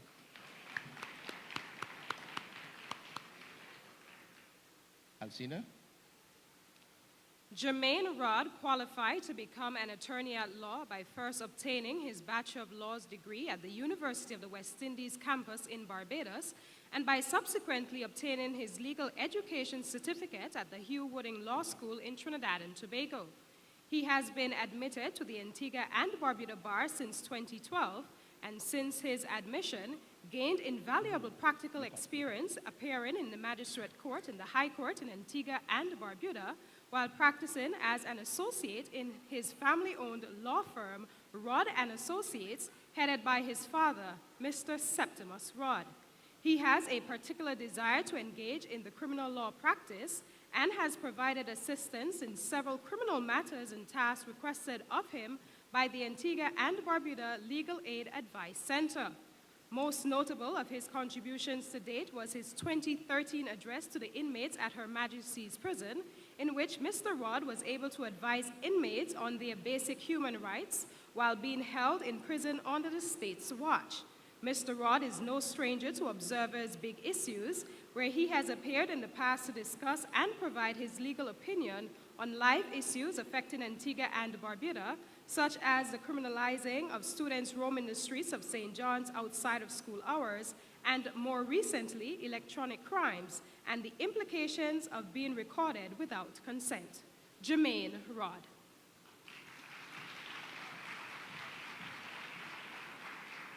And I must remind the students not to eat within this sanctuary. It gives me great pleasure to introduce a very young practitioner with a very bright future, my colleague, Jermaine Rod.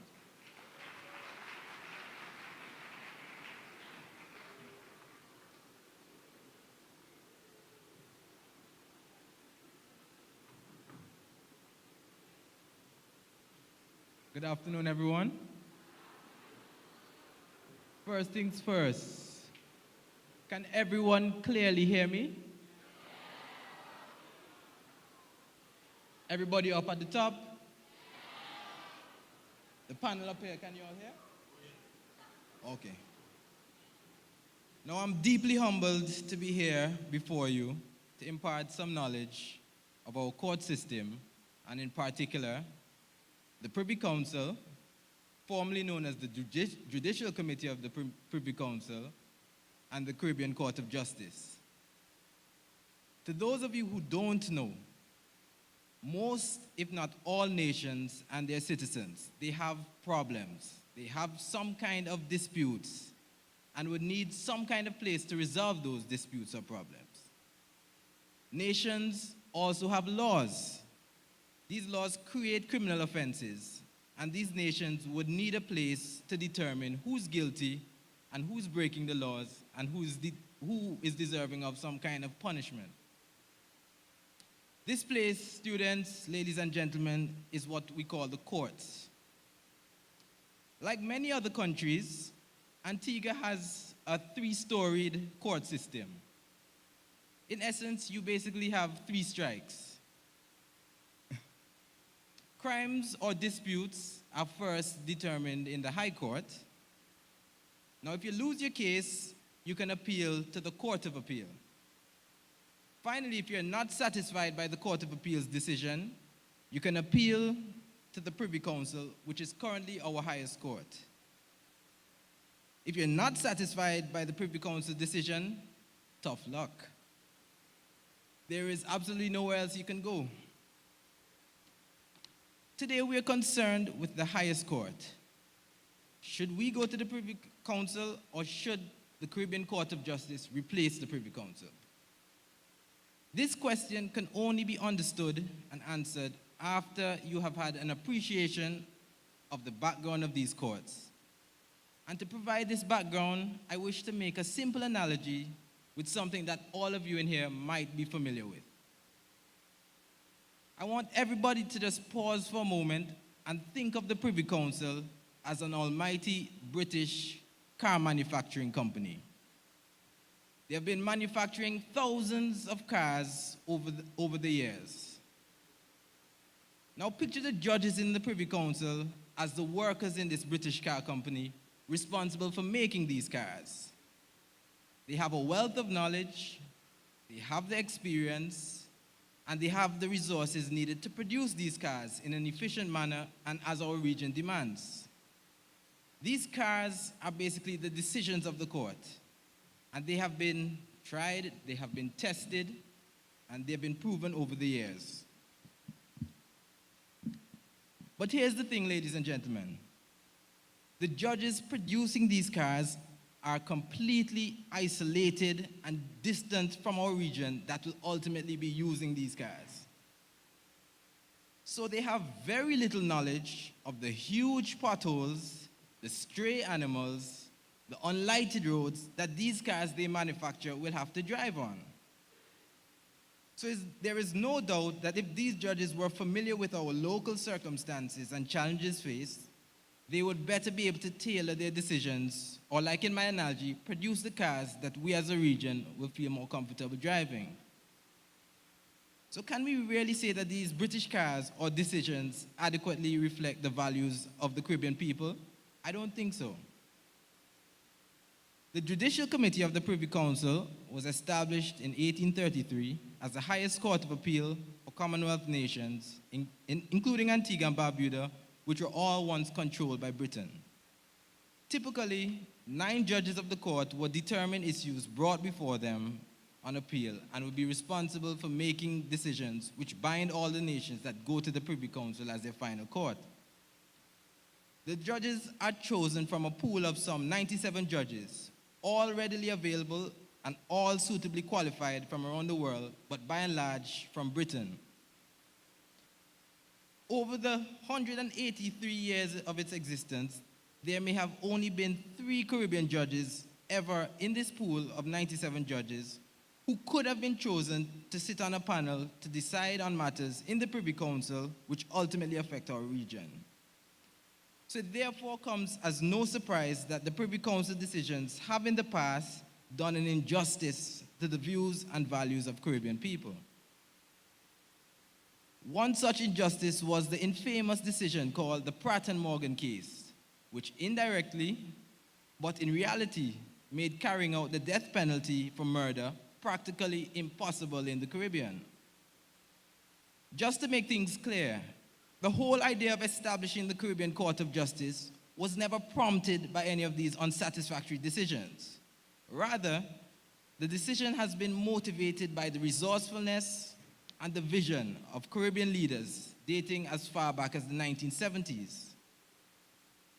These leaders would have been for some time reflecting on the hopes of ultimately achieving judicial independence. And taking you back to my analogy, they would have been pondering, why can't we agree to establish a Caribbean car manufacturing company which would produce Caribbean cars exclusively for the Caribbean region? So after several debates, numerous committees being formed, and several recommendations over the years, this agreement has materialized in the revised Treaty of Chaguaramas, establishing the Caribbean Court of Justice in 2001. It is this court that would represent the Caribbean Car Company, producing cars more reflective of regional circumstances, values, and ideology. CARICOM leaders would have established this court while recognizing that there were still many hurdles to cross. Because as a final appeal court, it is only possible for Antigua, like a number of other Commonwealth countries, to adopt the CCJ if firstly, confidence is placed in the court, and then the regional governments then pass the laws and make the appropriate changes to our constitutions to cut the ties with the British. Now, with the ultimate goal of getting the region to place the confidence in this Caribbean court, our leaders have been very proactive in putting the details together and the required infrastructure and systems in place to ensure that this Caribbean court will be able to operate efficiently, at a standard above the British, and at a much cheaper cost to the Caribbean people. The Caribbean Court of Justice is designed by the Caribbean people, for the Caribbean people, and is committed to access to justice for all Caribbean people alike. The very treaty which establishes the court contains provisions for the most effective functioning of this court. It provided for the base of the court in Trinidad, but it still gives the court enough flexibility to sit in any other countries if necessary. When this is combined with the video and teleconferencing technology utilized to facilitate cases being heard over the internet, you really begin to understand and have an appreciation of the court's commitment to ensuring access to justice for all Caribbean people.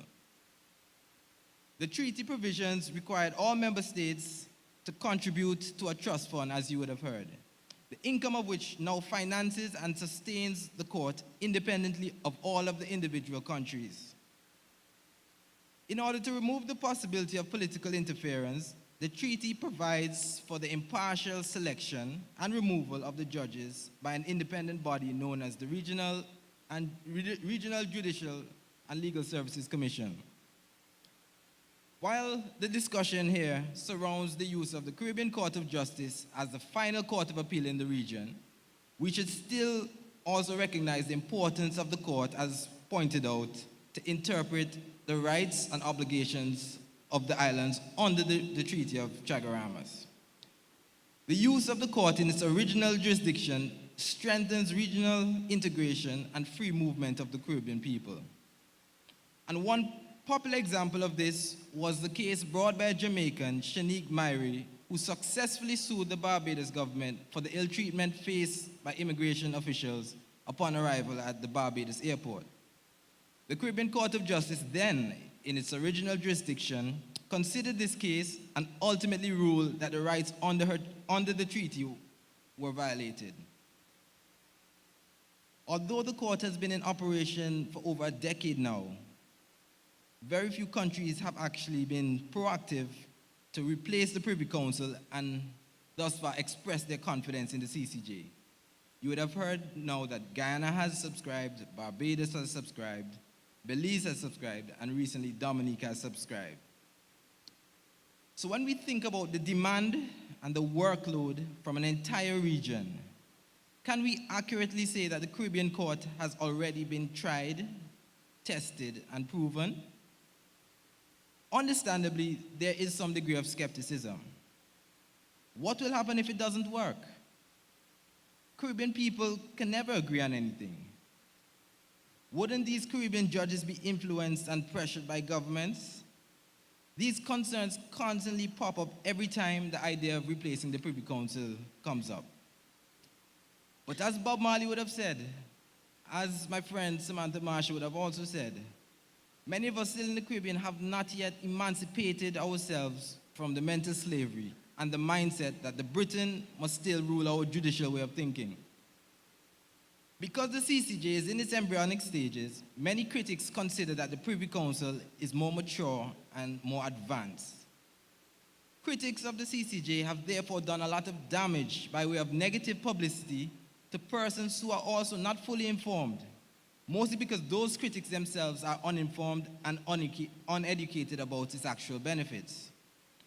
There is therefore a need to put the CCJ in its proper light so that we Caribbean people could start to reap all of its benefits of the court, which taxpayers' monies have already paid for. So if now isn't the time for us to exercise our judicial sovereignty and control our own course, then I have to ask, when will it ever be? Thank you.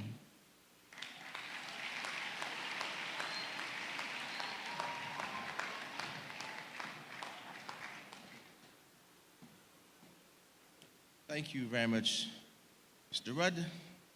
Now is the time. Famous calypso. All around we've heard it. Now is the time to make a decision.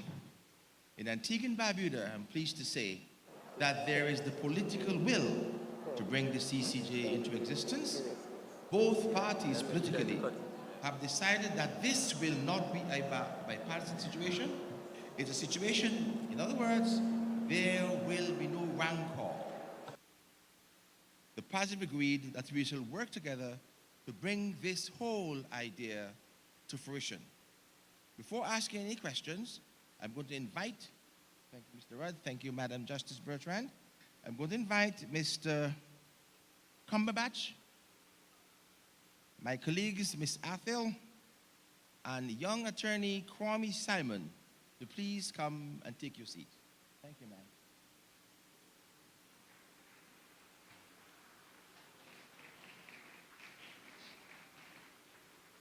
I want to thank the presenters. In this section, Caribbean at the crossroad of decision making. Is it time to replace the Privy Council? I say to you, the answer is yes. There are many persons, who are concerned about the independence of the CCJ. Arguments presented so far have shown quite clearly that the possibility of political interference are minimal, totally non-existent. They're speaking about cost, and that's another thing. Cost is very important. There are many persons who would wish to have their cases heard at the highest level, but because of the monies involved, the cost, they are unable to do so. One advantage of the CCJ is that it's an itinerant court. It can sit in different islands to hear matters. So the smallest man on the street will be able to have his matter heard until he's satisfied. Interference? No, because the judges are all persons of integrity. And as Sir Simmons said yesterday, it depends on the judge himself. Judges are appointed by a committee, selected by a committee in which no politician has an input. And I'm pleased to say that there are many countries around the world which are desirous of following the model which has been established here at the CCJ. It is something we should treasure, it is something we should continue, and it's something which I know that when the date is set in June or July of this year, all Antiguans and Barbudans and you young people, tell your mom and dad, go and spread the word, catch the vision, and live the dream. I'm asking that you take the message out, discuss with your friends, and remember that if we really want to be truly independent, and I repeat the statement over again, it is offensive to our sovereignty that as an independent nation of Antigua and Barbuda, that a foreign tribunal should be where our final court of appeal is cited. That is enigma. It is against Caribbean nationalism. It's against our pride and our dignity. The CCJ must be made to be our final court of appeal. I'll now ask Mr. Stidden. Jefferson Cumberbatch is a Deputy Dean at the Cave Hill campus at the University of the West Indies. From 2009 to 2012, he served as a member of the Regional Judicial and Legal Services Commission, and locally he is chairman of an NIS Appeals Tribunal. In addition, he currently sits as chairman of the Consumer Claims Tribunal, a body of which he has been a member since its inception, and of the Anti-Money Laundering Authority, and was made a commissioner of the Barbados Financial Services Commission in April 2011. He was most recently appointed in July 2015 as chairman of the Fair Trading Commission of Barbados. He has acted in 2010 as a Justice of Appeal of the Eastern Caribbean Court of Appeal and writes a weekly column on the topical issues in the Barbados Advocate newspaper. He is currently engaged in preparing a text on the Employment Rights Act 2012. Amaya Atil is an attorney at law specializing in civil litigation and constitutional law. She is called to the Bar of England and Wales and Antigua. She obtained her master's in law with a specialization in international law from the Georgetown University Law Center as a Fulbright scholar in 2013. In addition to practicing as an attorney at law, Amaya is employed by the St. Anthony's Secondary School, where she teaches Cape Law Unit 1. Outside of her legal practice, Amaya is a social activist and community service volunteer.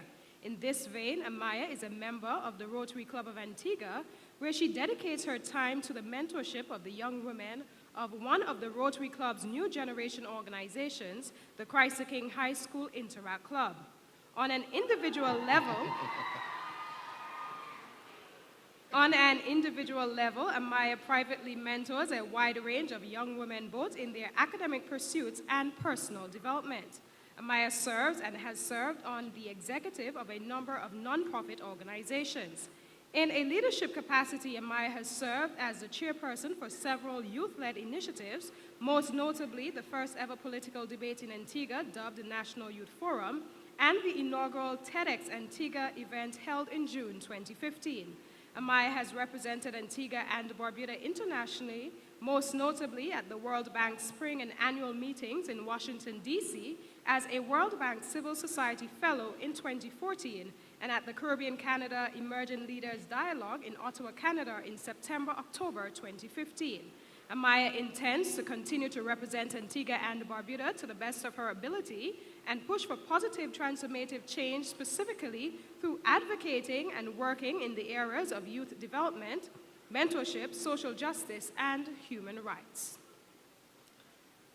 Having graduated from the St. Joseph Academy in 2005, Kwame Lionel Simon attended the Antigua State College, where he developed a keen interest in inter alia, the subject areas of Caribbean studies, government and politics, literature, and law. Following the completion of these foundation courses, and with strong family support, Kwame took his initial step towards the career in a legal profession by pursuing a Bachelor of Laws degree at the University of the West Indies Cave Hill campus in Barbados. Upon completion of the bachelor's, he obtained the legal education certificate with recognition on the principal's roll of honor at the Hugh Wooding Law School in Trinidad and Tobago. Kwame is an attorney at law, having been admitted to the Antigua and Barbuda Bar in October 2012. On admission to the bar, he was employed for 1 year at the law firm of Henry and Burnett, which he credits for providing guidance and counsel in his formative years in the profession. He is currently an associate attorney in the firm of Nicolette M. Doherty and in association with Simon Rogers Murdoch. His main areas of practice include corporate law, insolvency proceedings, intellectual property law, and civil litigation. Kwame strives to ensure the skills and knowledge he has acquired from his practice are used to educate society as to their legal rights to enable them to make informed decisions. Kwame L. Simon. And at this stage, the topic was named Caribbean at the Crossroads of Decision Making. I wish at this point to replace that. Antigua and Barbuda at the crossroads of decision making. Is it time to replace the Privy Council? Listen to these presentations. And I invite, first of all, Mr. Cumberbatch, Deputy Dean, Academic and Student Affairs at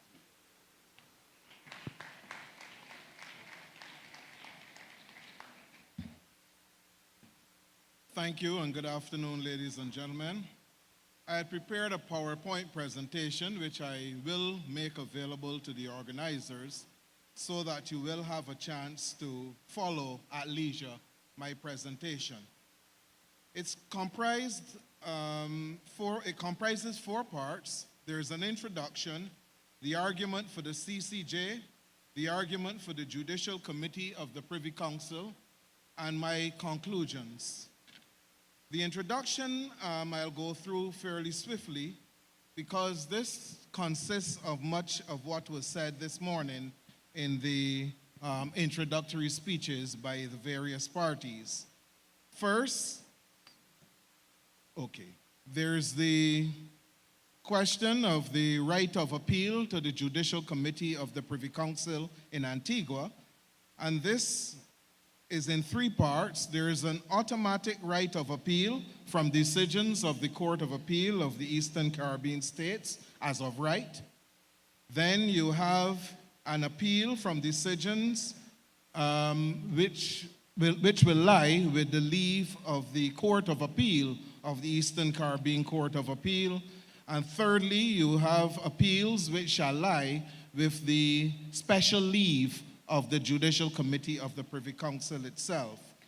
And the Constitution does provide for its alteration in Section 47, and this requires that after a bill has been passed by both houses of Parliament, or the bill has been approved on a referendum held in accordance with its provisions. And this is what Antigua is going through right now.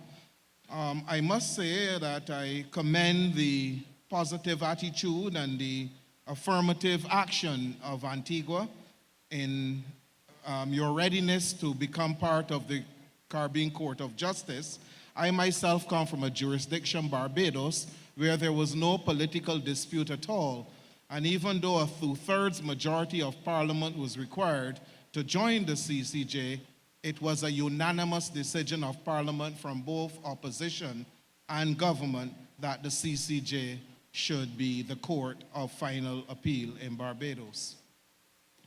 The arguments for the CCJ are well known. Well, they were well known at the time the CCJ came into being. And these include sovereignty, and we had a quote today from Sir Isaac Hayatali. I could give you another one from Dr. Francis Alexis, who was a colleague at one time in the faculty and at one time a minister in the Grenadian government. He spoke about the continued subordination of our judges to British judges must embarrass our zeal for localizing other areas of decision making.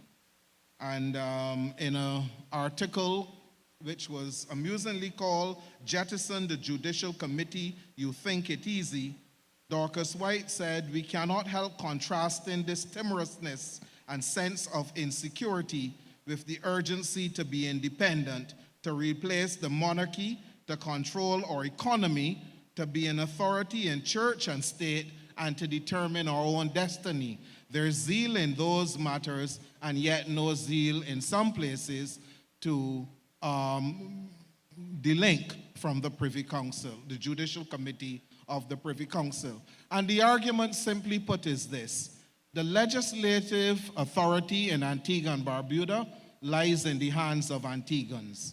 The executive authority in Antigua, well, it normally lies in Her Majesty, but as a matter of convention, it's exercised by the Governor General and Cabinet.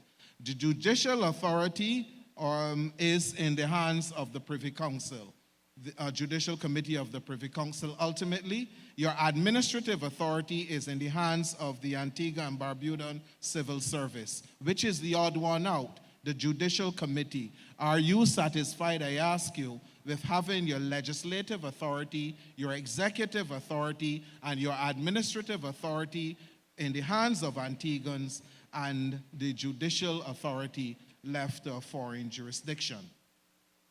Another argument for the CCJ is the unfamiliarity of the Judicial Committee of the Privy Council, and this point has already been made with the local conditions. And I do not cite a judicial authority here, I cite rather a literary authority, where in an essay entitled A Passage Back Home, Austin Tom Clark, a Barbadian writer, wrote in 1994 of the preachers or the priests in his church that they delivered ponderous, sonorous sermons delivered by English vicars whose language was not the language of our miseries and could not determine nor define what was contained in our hearts. They did not even know our sins. Another argument in favor of the CCJ is the philosophy of the Judicial Committee of the Privy Council as opposed to that of the Caribbean Court of Justice. And in an article entitled The Judicial Committee of the Privy Council as an Appellate Court, Claire Pally in 1967 made reference to that court, which consists of judges who are imbued with English notions of sovereignty, who are relatively unfamiliar with the interpretation of written constitutions containing limitations on the powers of legislatures. And she went on, frequently the court avoids giving a decision on a difficult point of law by declining to interfere with the decision appealed from in view of the advantage bestowed on the colonial court by the knowledge of local conditions. There are further arguments too, but I am constrained as to time. Expense of the going to the Judicial Committee, the delay which could be occasioned, and the difficulty of access to the Judicial Committee. And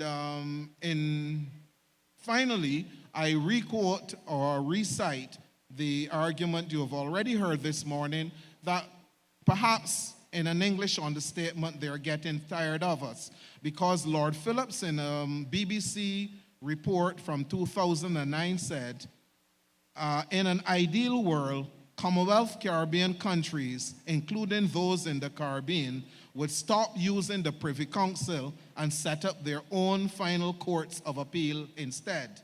And this is a suggestion that perhaps we're welcome, but not that welcome. Or as our late Prime Minister put it once, ever welcome, wait for the call. Another commentator in the BBC article said it was a minor public scandal that judges in the country's top court, that is in England, spent almost half their time on business of no interest to anyone in the United Kingdom. And he was referring to our matters that go to the Judicial Committee of the Privy Council. Briefly, what are the arguments in favor of the Judicial Committee? There are competence and experience, and it must be conceded that the judges of the Privy Council have been of the highest caliber, and they are unrivaled in terms of excellence and ability. However, there are regional members of the legal profession, both on the bench and at the bar, who have equally distinguished themselves. So I would call that a draw, so far as competence and experience goes. Then there's the argument of economy, because from 2 points, and the question is whether there could arise in the region a sufficient quantity of litigation to justify the expenses to keep the judges of the CCJ busy. And the argument is put coterminously that the Judicial Committee of the Privy Council costs the region nothing. It is not expensive. It is an economic and a court of the highest order. But as Dorcas White in the same article to which I referred asked, does independence become meaningless when we are offered dependence without charge? Neutrality and objectivity are also grounds, and I was traveling through the islands at the time when the Caribbean Court of Justice was established, and fears were expressed that a regional court might lack impartiality and that they would be within the reach of politicians. You heard her ladyship, Mrs. Bernard, refer to this point. However, there is a counter to this, and it must be the supreme paradox, Francis Alexis argues, that the alien nature of those judges is transformed into their very qualification in this, the heyday of Caribbeanization. I will close now. I guess my time is up. And the question... Finally, I want to tell you that as Sir Probin Innes, to give him his proper title, said in 2009, it has to do with the question, and this is the question you have to answer. Do the Caribbean people, and particularly the Antiguan people in this case, Antiguan and Barbudian people, do you feel that you have enough confidence in your own institutions? And objectively speaking, for my part, the arguments are overwhelmingly in favor of acceding to the appellate jurisdiction of the CCJ. I thank you.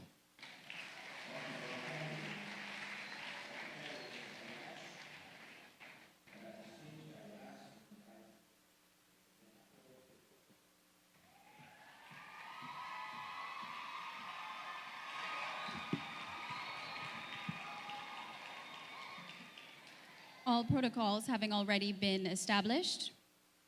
Good afternoon. Good afternoon. I know you're hungry. I'm going to make this very short. Yes, me too.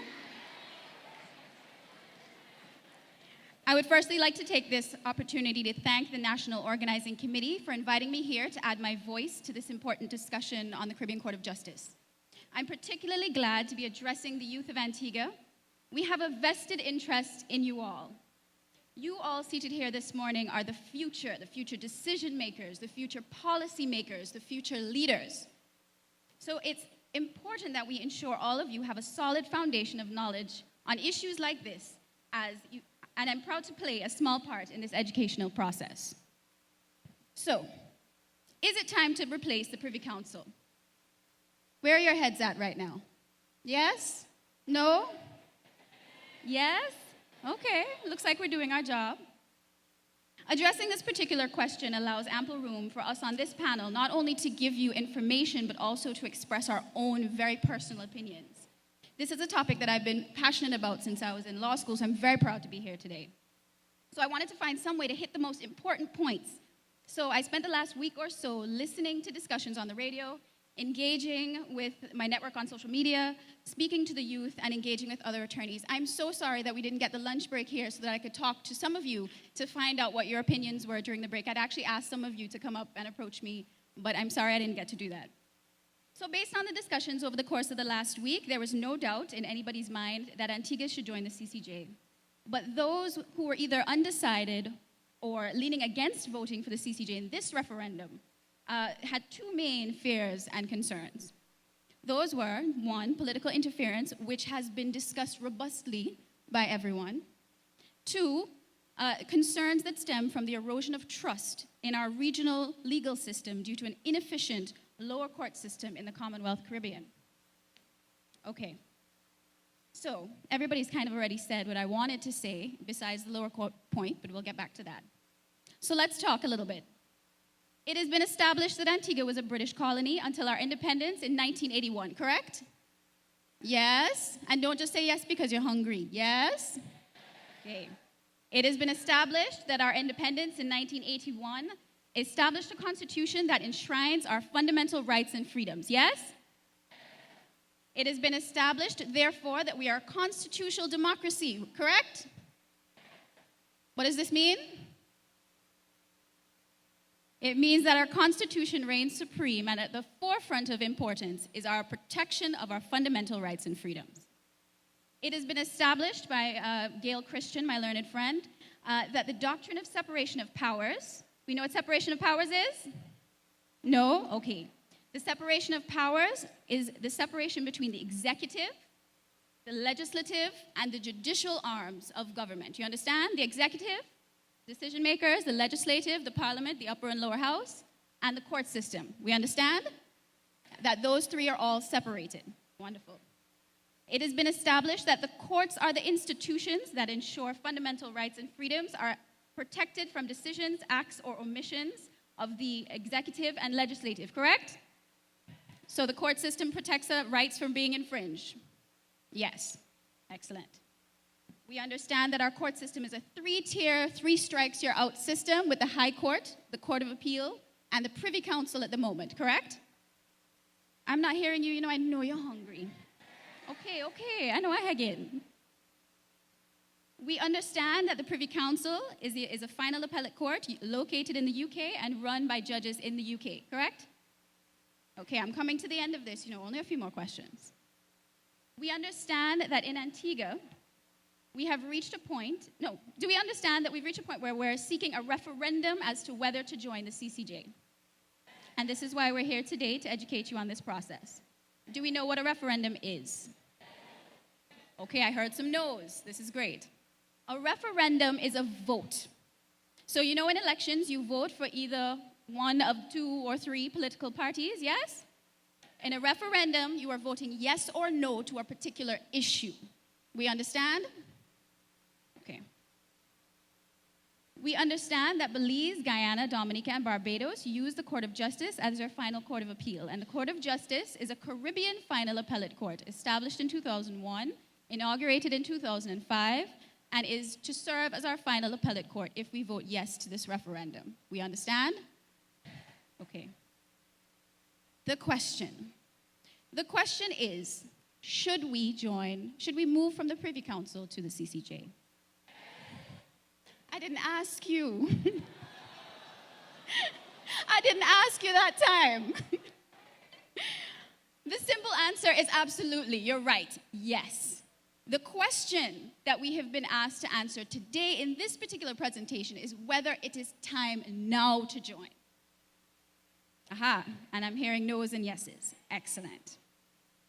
Now, I had touched earlier on the two issues that had come up over the course of the week.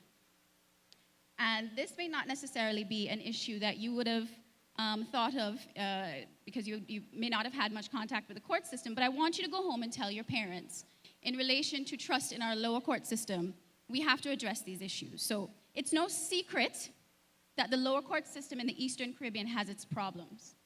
Lawyers and judges alike will openly admit to this.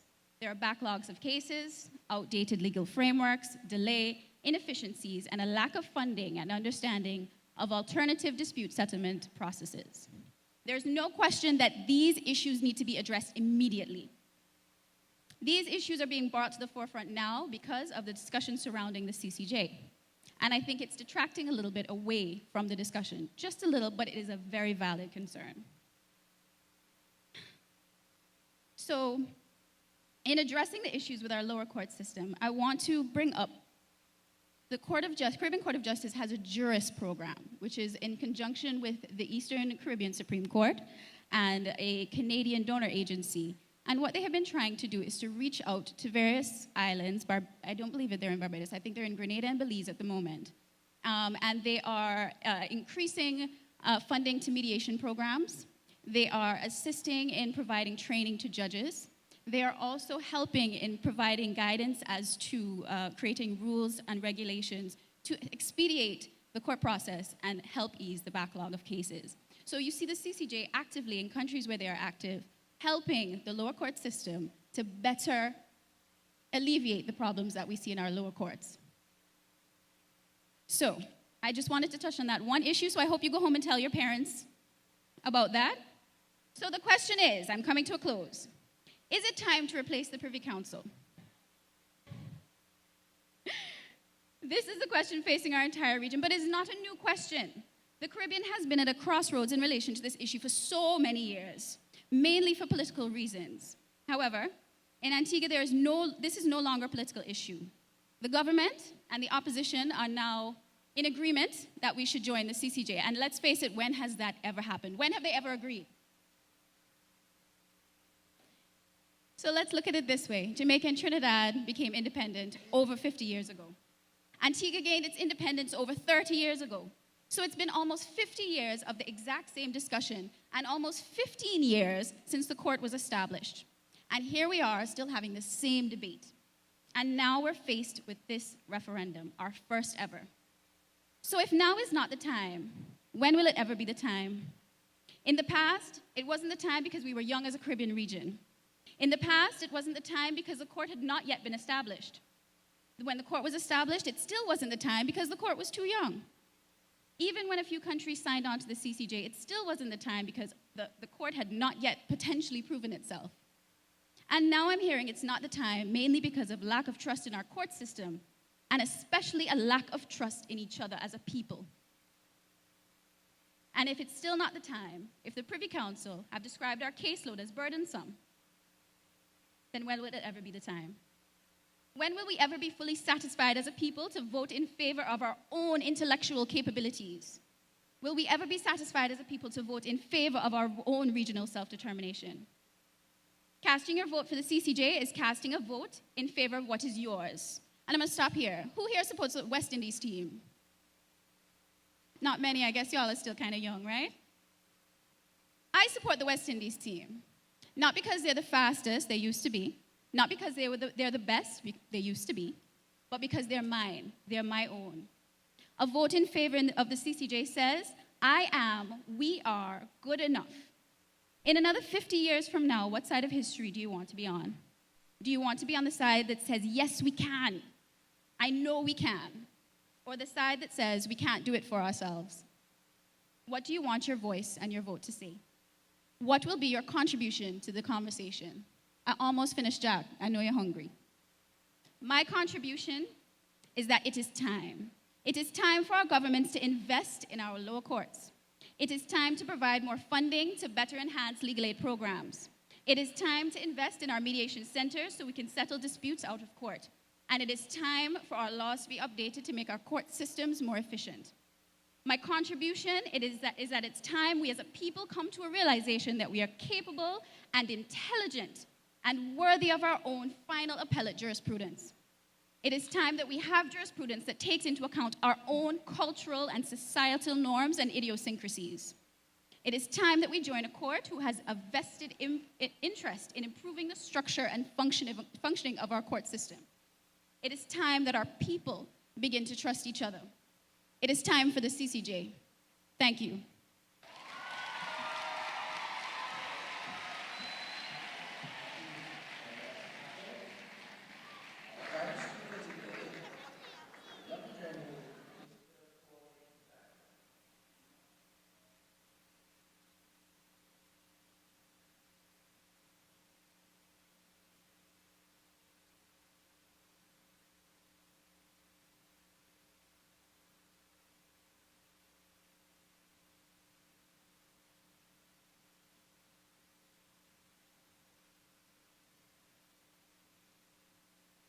That we are all looking forward to the lunch break. And that you are all very hungry. It's coming. I am also very hungry. So I promise to be short and sweet. So listen carefully.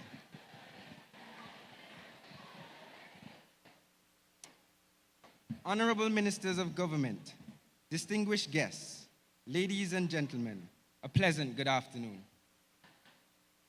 Today, I am delighted to share the platform with my fellow panelists at this inaugural and historic National Youth Forum, a forum dedicated to public education on a topic that has been the subject of intense debate in the wider Caribbean and domestically.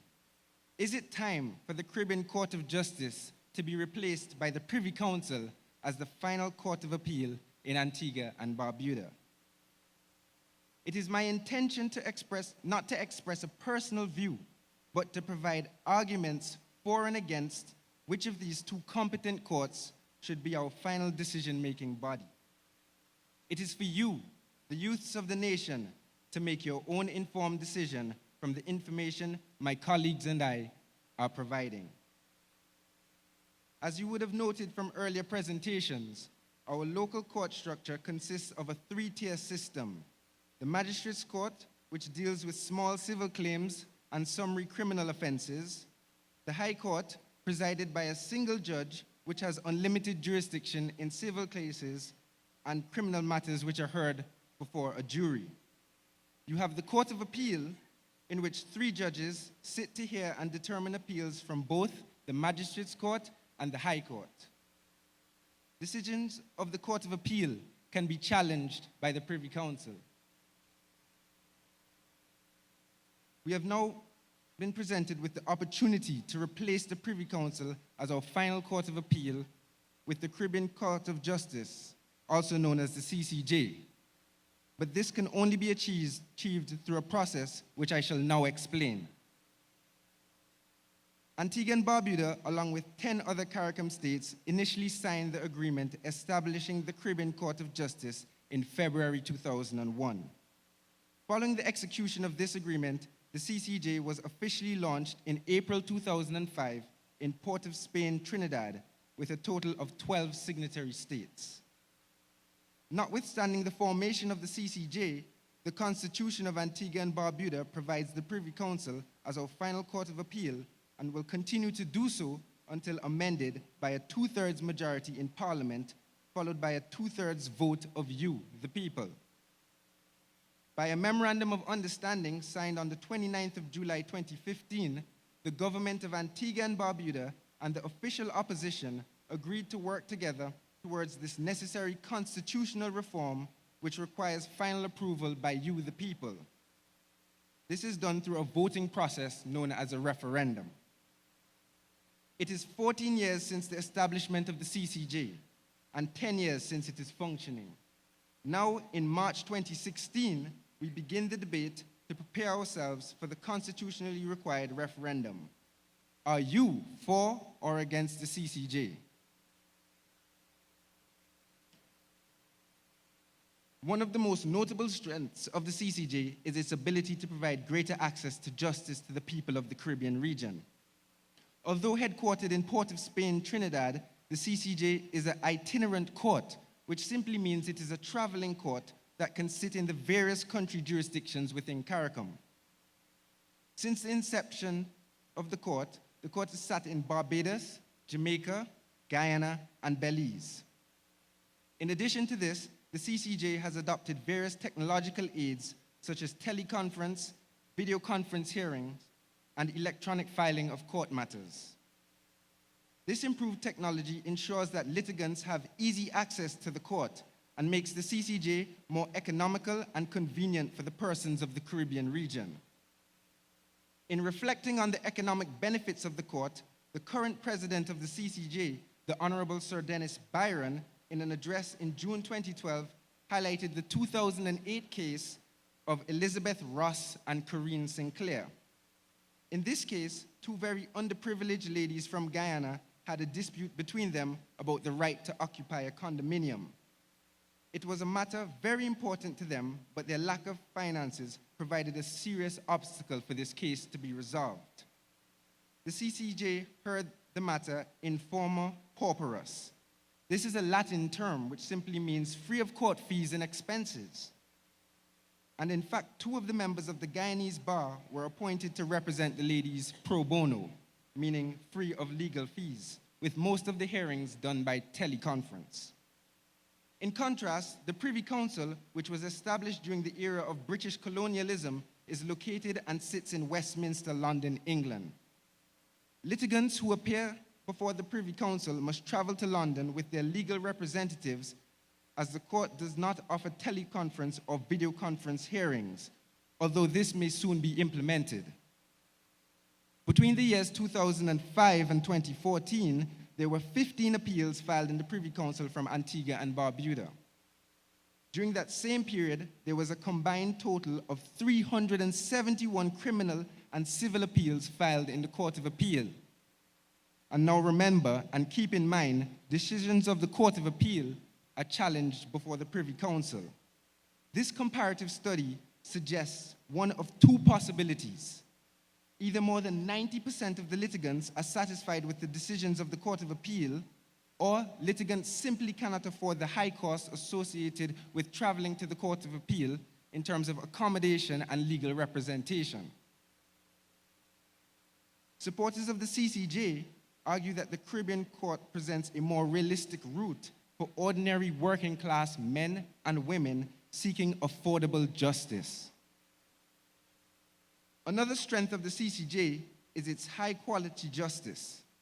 The CCJ presently boasts a panel of 7 judges who, together with their predecessors, have for the past 10 years earned a reputation for producing excellent and carefully crafted judgments. The level of transparency and efficiency in the delivery of the justice by the CCJ has compared favorably among judges and jurisdictions around the world. One of the most notable judgments is that of Joseph and Boyce. This is a 2006 case from Barbados where 2 men were convicted of murder and sentenced to death.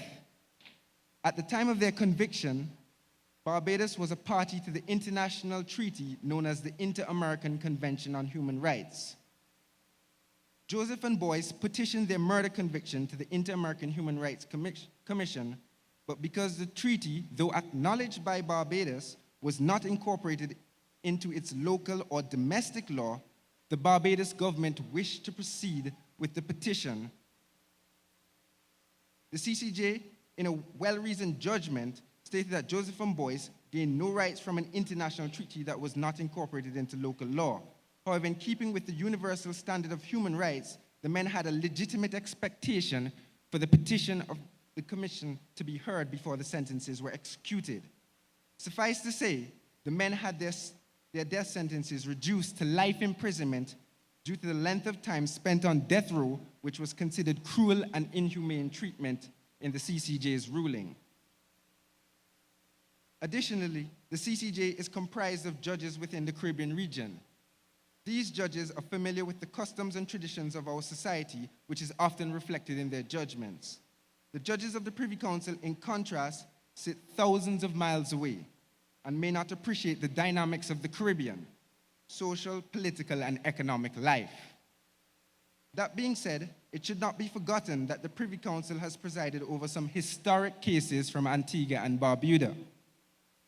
Most notably, in 1976, when the Public Order Act made it an offense for anyone to print or distribute any false statement which is likely to threaten public confidence in the conduct of public affairs.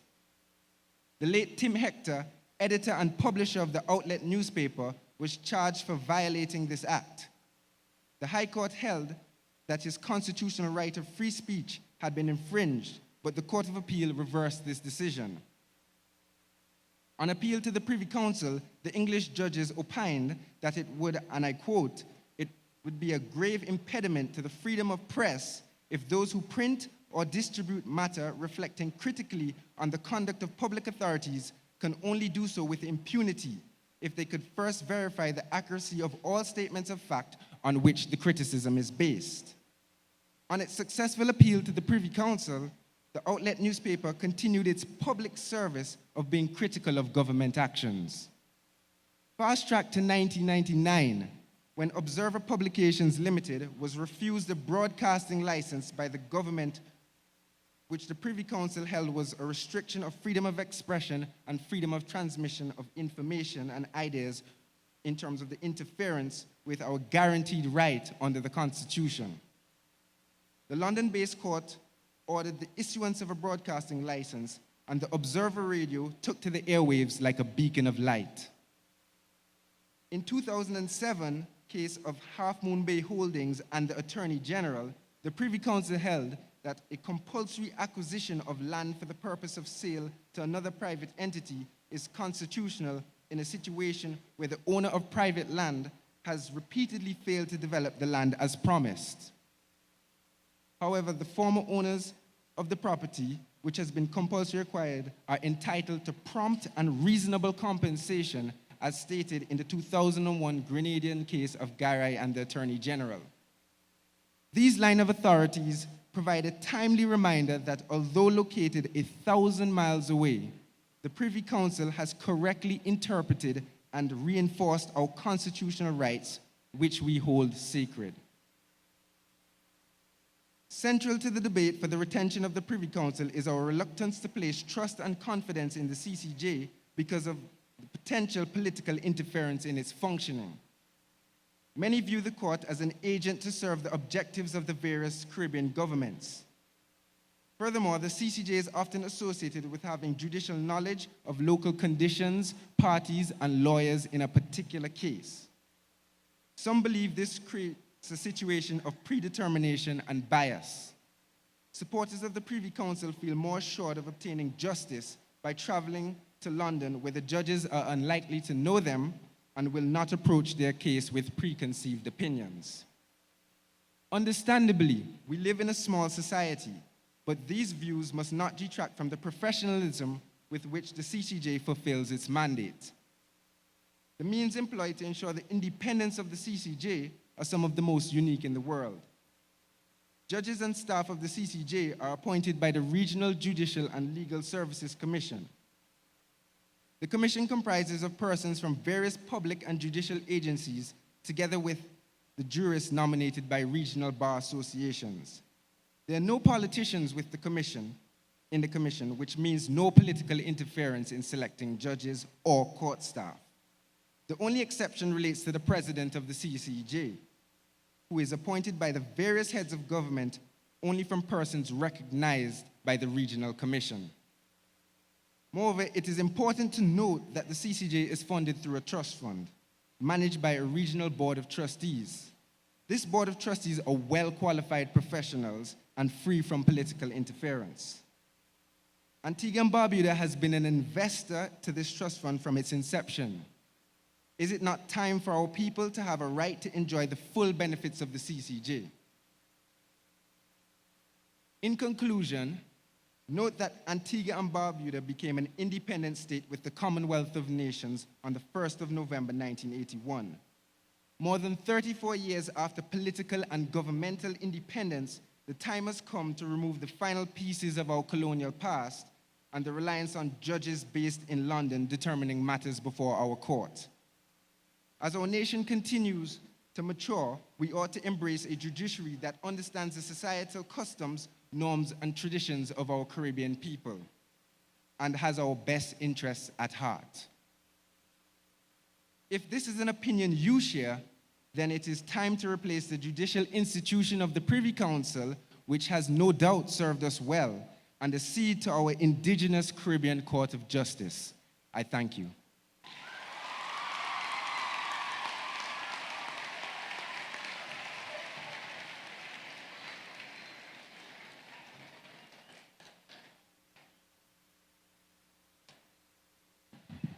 Thank you very much, Kwame. You've heard from the youthful lawyers practicing at the bar in Antigua and Barbuda, some of them anyway. It's important to note that the female bar far outnumbers the male bar right here in Antigua and Barbuda. The time has come, remember we asked you first to pay attention and that questions will be asked of you. Remember we said that? Right? Were you paying attention? So you think you can answer the questions? we have some prizes to give you. It all depends on whether you listened. The time has come for me to ask. Before I ask the questions, tell me, is there any question you'd like to ask